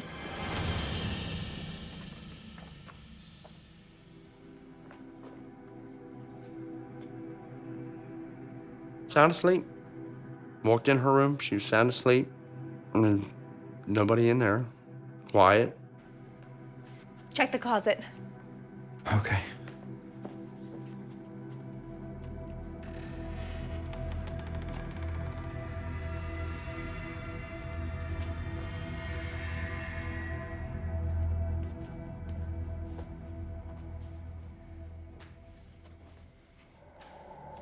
Are you sure you heard something?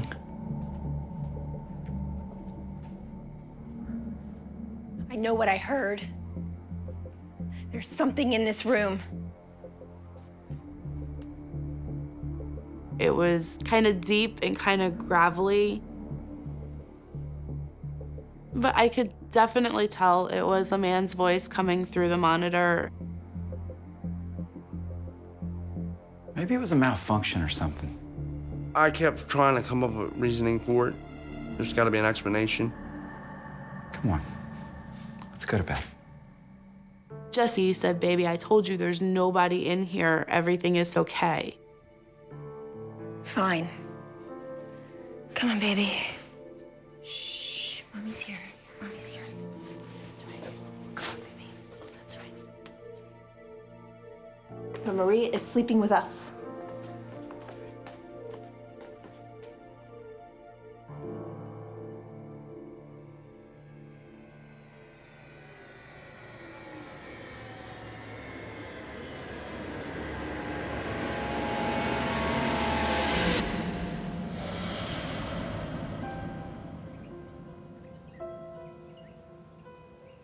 Olivia tries to convince herself that this has all been a figment of her imagination. He was gonna tell me I was just being crazy. We just moved in and I just needed to adjust. I felt alone and I had the feeling that something's not right here. It was really getting to the point that I did not want to live there anymore. I was petrified.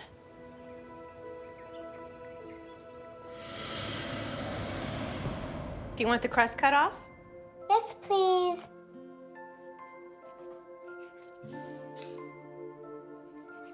Just the way you like it.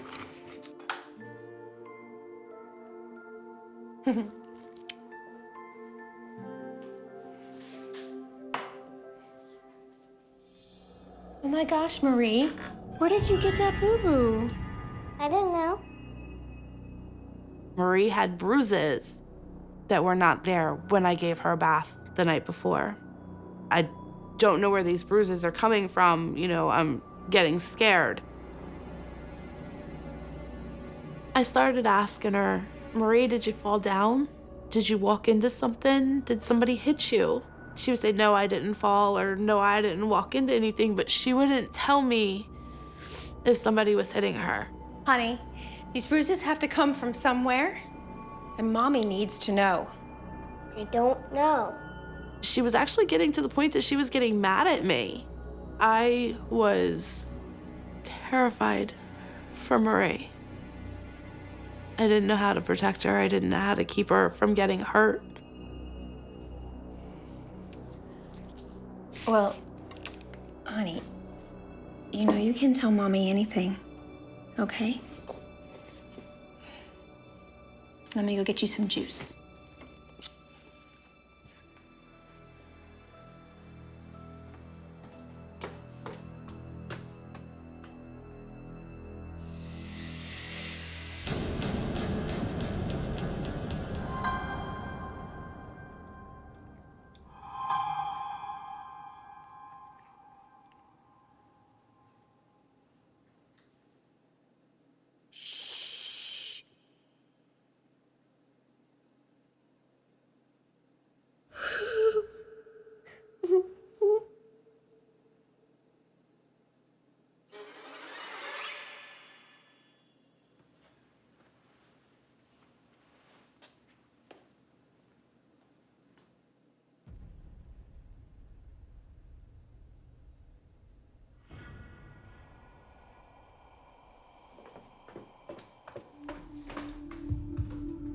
Marie?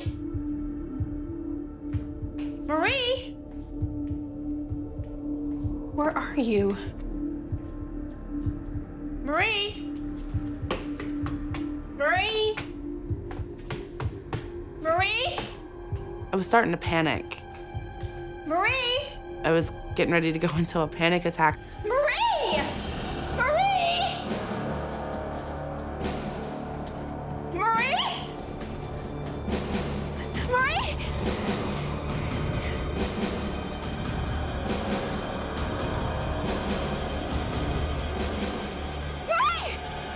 Marie!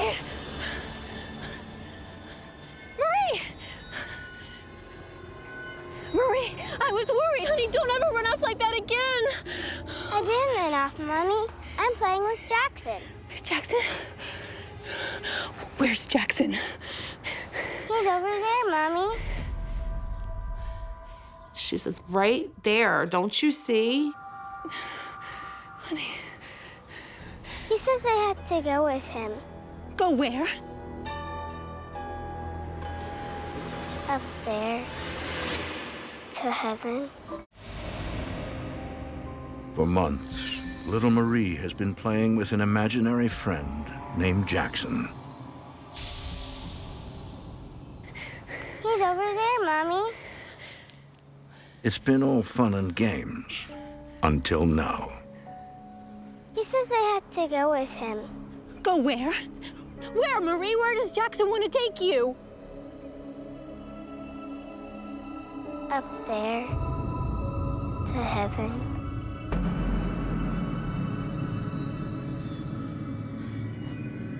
I was horrified because to me it sounded like my child just told me she wanted to die.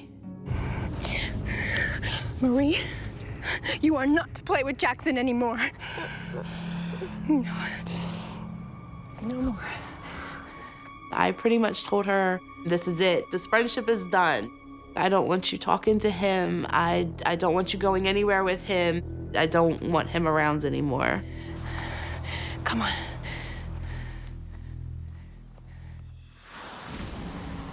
Not knowing what to do, Olivia anxiously waits for her husband to come home from work. Oh my God, Jesse. What's wrong? Marie disappeared today. I found her outside playing with Jackson.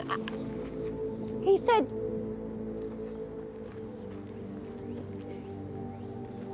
She said he wants to take her to heaven.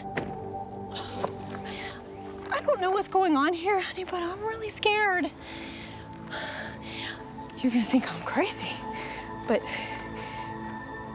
I think Jackson is a ghost. There's something in this house. I was kind of beside myself. I didn't know what to think. I tried to calm her down about it, try to reason with her, to tell her it's a kid being a kid. Honey, you know she'll outgrow this Jackson thing. It's just a phase. It's not a phase, Jesse. I felt it too. I think the house is haunted.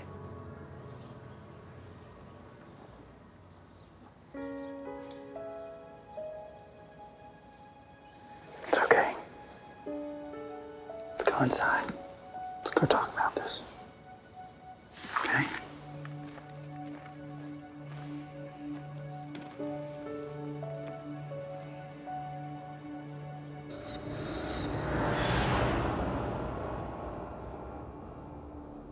For the next few days, the stress level in the house is at an all-time high. At this point, Jesse and I are hardly even talking. He'd come home from work, I'd say dinner's done, he'd say okay. That, and unless we were talking about Marie, that was pretty much the extent of the conversation. Our house felt gloomy, it felt unwelcoming, and it just felt like it was sucking life right out of us. She was really stressed. I was always tired. So it put a stress on us as a couple. It's frustrating. I didn't want to lose my wife or my daughter over this.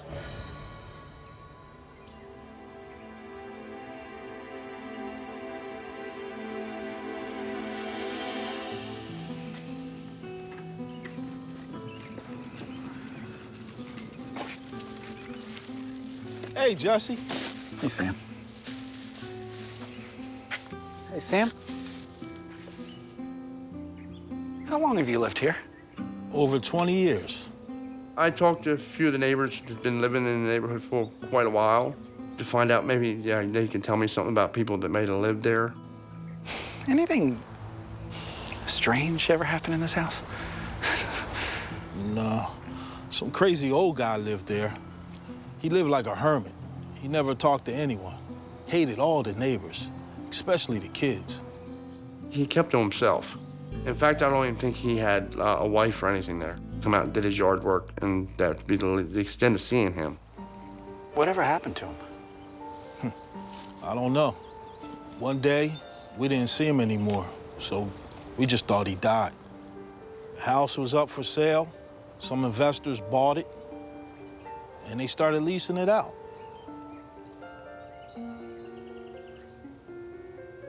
Why, is something strange going on? No, just getting used to the house.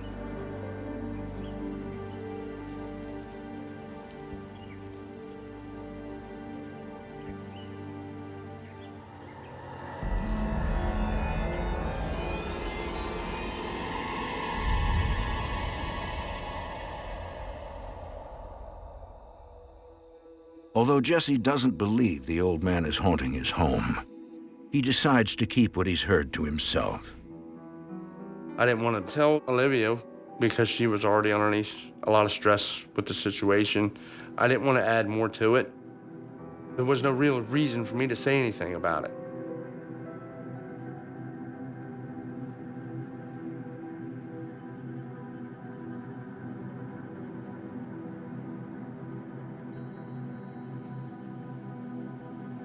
Mommy says you can't be in here anymore. Go away. Go away.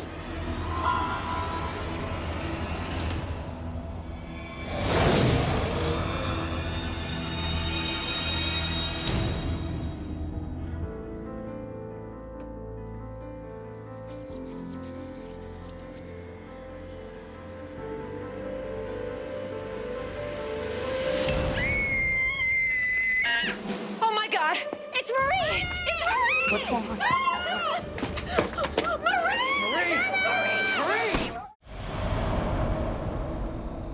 An entity inside the Barber home is playing dangerous tricks on 5-year-old Marie.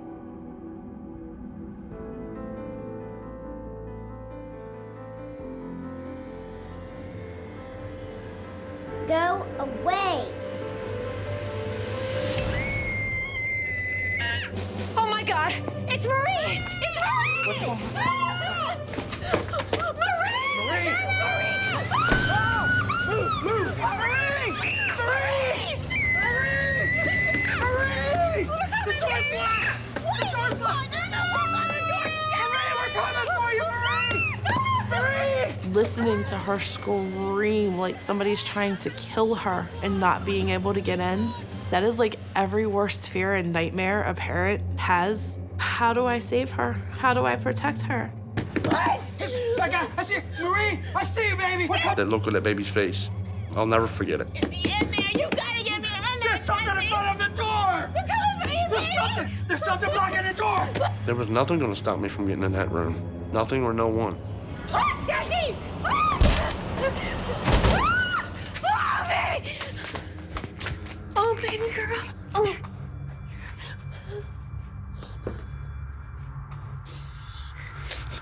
It's okay, baby. We're here right now, okay? Jesse, look. Lean your head back, baby. When I seen the marks on her neck, I couldn't believe what I was seeing. They were large. I mean, you can obviously tell that was hands. Marie, honey, what happened? Jackson tried to choke me. She says, Mommy, he grabbed me and he pulled me to the floor by my throat. She said him was trying to choke me because I told him I didn't want him here anymore.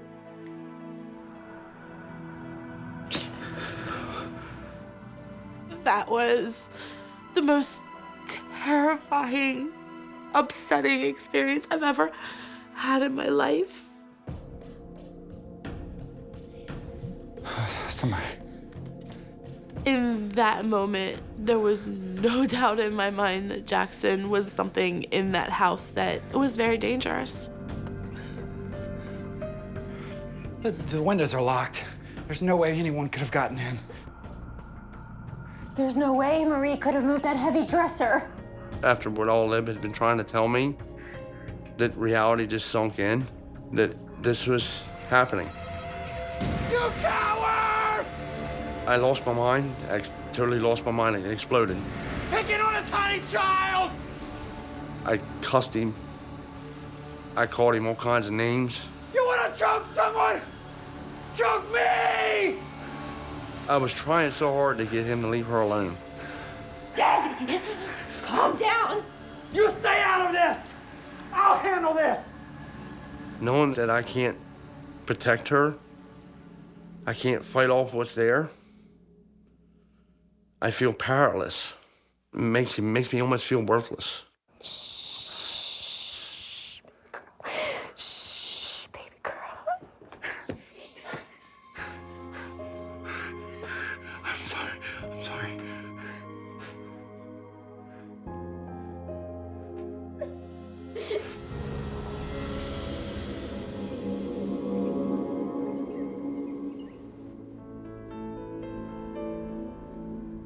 The family reaches out to the Dover Paranormal Research Team. We needed to find somebody to come and help. We got to do something about it. It stops now. Our goal is to try to provide as much help as we can, as quickly as we can. Thank you for coming so quickly. I could tell she was very upset. She was very anxious. Donna's going to walk through the house to see if she senses anything or picks up any impressions. I just kind of looked at Tom for a minute and I'm like, he honestly believes me. Maybe I'm not going crazy like I thought I was. Why don't we sit and chat while Donna does her work? I'd like to hear more about what you're experiencing.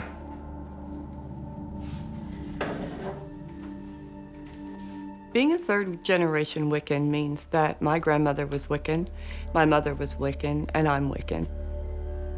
We believe that everything has a soul and a right to live, and that nothing should be killed unless it's for food, and you should always give something back to the earth.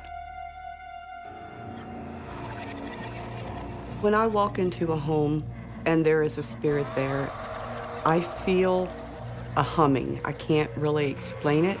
It's like a pressure almost. It is a very intense feeling, and it just builds as I get closer to where the spirit is.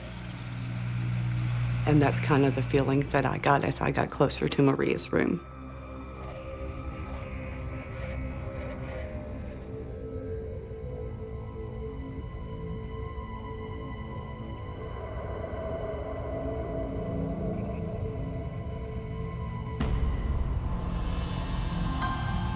At first, Donna sees an innocent little boy.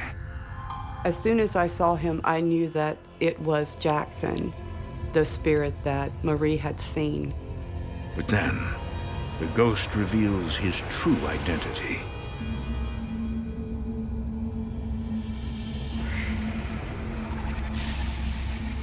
Good for nothing, children. I knew that he was very strong, and I felt that he was very angry. Think you can step on my land? Get off of my land. Get out of my house. Get out of my house. This is my house. This is my house. A spiritual investigator has seen the ghost haunting the Barber home. It's the spirit of a bitter old man who used to live in the house and despise his kids. Good for nothing, children. He was in the corner of Marie's room, and he was very angry. Get out of my house. She fears 5-year-old Marie is in danger. Marie's family still thinks Jackson is a young child, but the truth is even more shocking. There's a spirit of a man in your house. You mean a little boy? No, it's a man. He's older and very unhappy. He's very angry. He doesn't want you here. To be told that this is not a child terrorizing another child.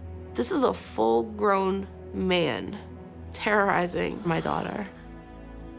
My heart just felt like it broke all over again. I was petrified. But why is this ghost disguising himself? And what are his true intentions with Marie and her parents? A spirit can present themselves in many ways, especially to children. And he did present himself as a friend, because that would be someone that she would trust. I believe that Jackson actually lived in the home. I believe that he was a loner. I don't think he had a close relationship with anyone. I think he was angry in life and angry in death.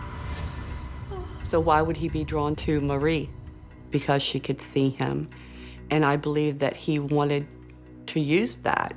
When Marie pulled away from him, Go away. it made him very angry. They have a loving family, and that angered him because he didn't have that in life. He truly did not want them there. He hurt her. Fear made him stronger. He doesn't want you here. This attack on Marie is very serious.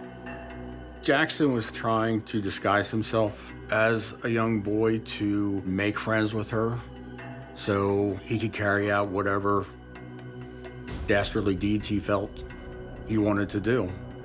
We need to get rid of him. Now. He needs to be gone from this house. Tom, I think we need to do a cleansing.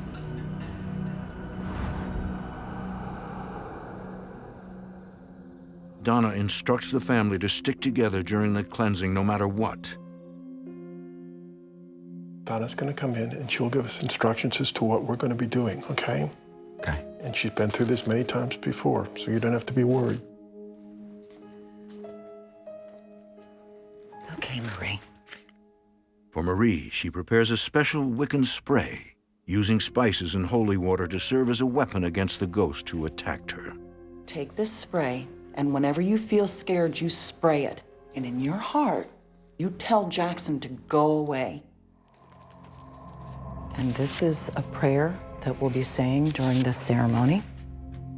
And Tom is going to light the sage. It's very powerful for clearing negative entities from a space. All right, if you'll say it with me. Divine Goddess, Goddess divine, Divine God, God divine. If evil dwells within this space, make it leave this place. This is my house. So let it be. Keep going. Divine Goddess, Goddess divine. Get out of my house. Divine God, God divine. If evil dwells within this space, make it leave this place. Marie, you have to tell Jackson to leave. She was scared. I mean, she was very scared. You can do this. Tell Jackson to go away. Spray it at him. Good girl, tell him to go away. Go away. Again. Go away. When I'm doing a cleansing, it's very intense. My sole purpose is to drive him out of that room. And Jackson did not want to leave that room. Divine Goddess, Goddess divine. Divine God, God divine. If evil dwells within this space, make it leave this place. So let it be.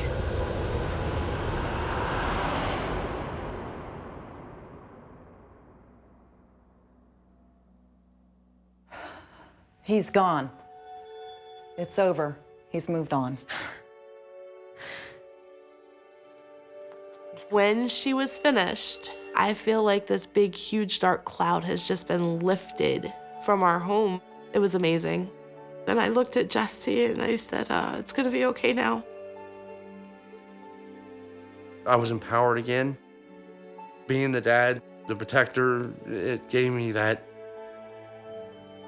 back. Thank you.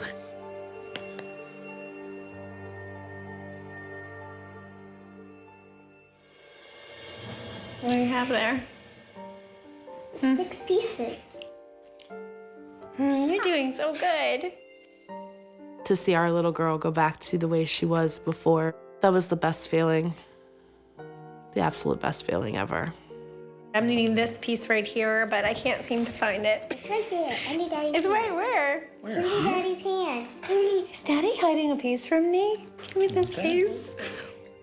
Me and Olivia, the history we've had, through all the stuff we've been thrown at, this is just another stepping stone. It's made us that much more stronger, much more connected with one another. I have always believed in the paranormal. Growing up, my belief was they're all about fun and games. They're not gonna hurt you. Probably because it's his last one. It looks like something suspicious is happening right there. But, you know, I can see right through that card. Can you? I can. I know. Aaliyah? Aaliyah? Sweetie? Are you okay? Yeah. Yeah. Yeah, I'm fine. It's just something you can't really get over or forget. It'll still always be there. Eventually, the farmhouse sells. The house was on the market probably 6 months, and a couple from out of state bought it. I don't want to know if they have experiences or not. I don't care to know anything about that house anymore.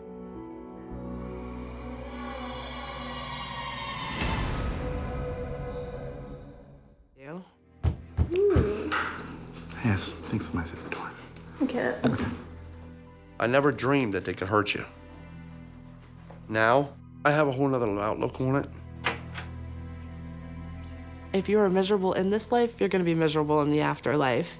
There are ones out there that could probably kill you.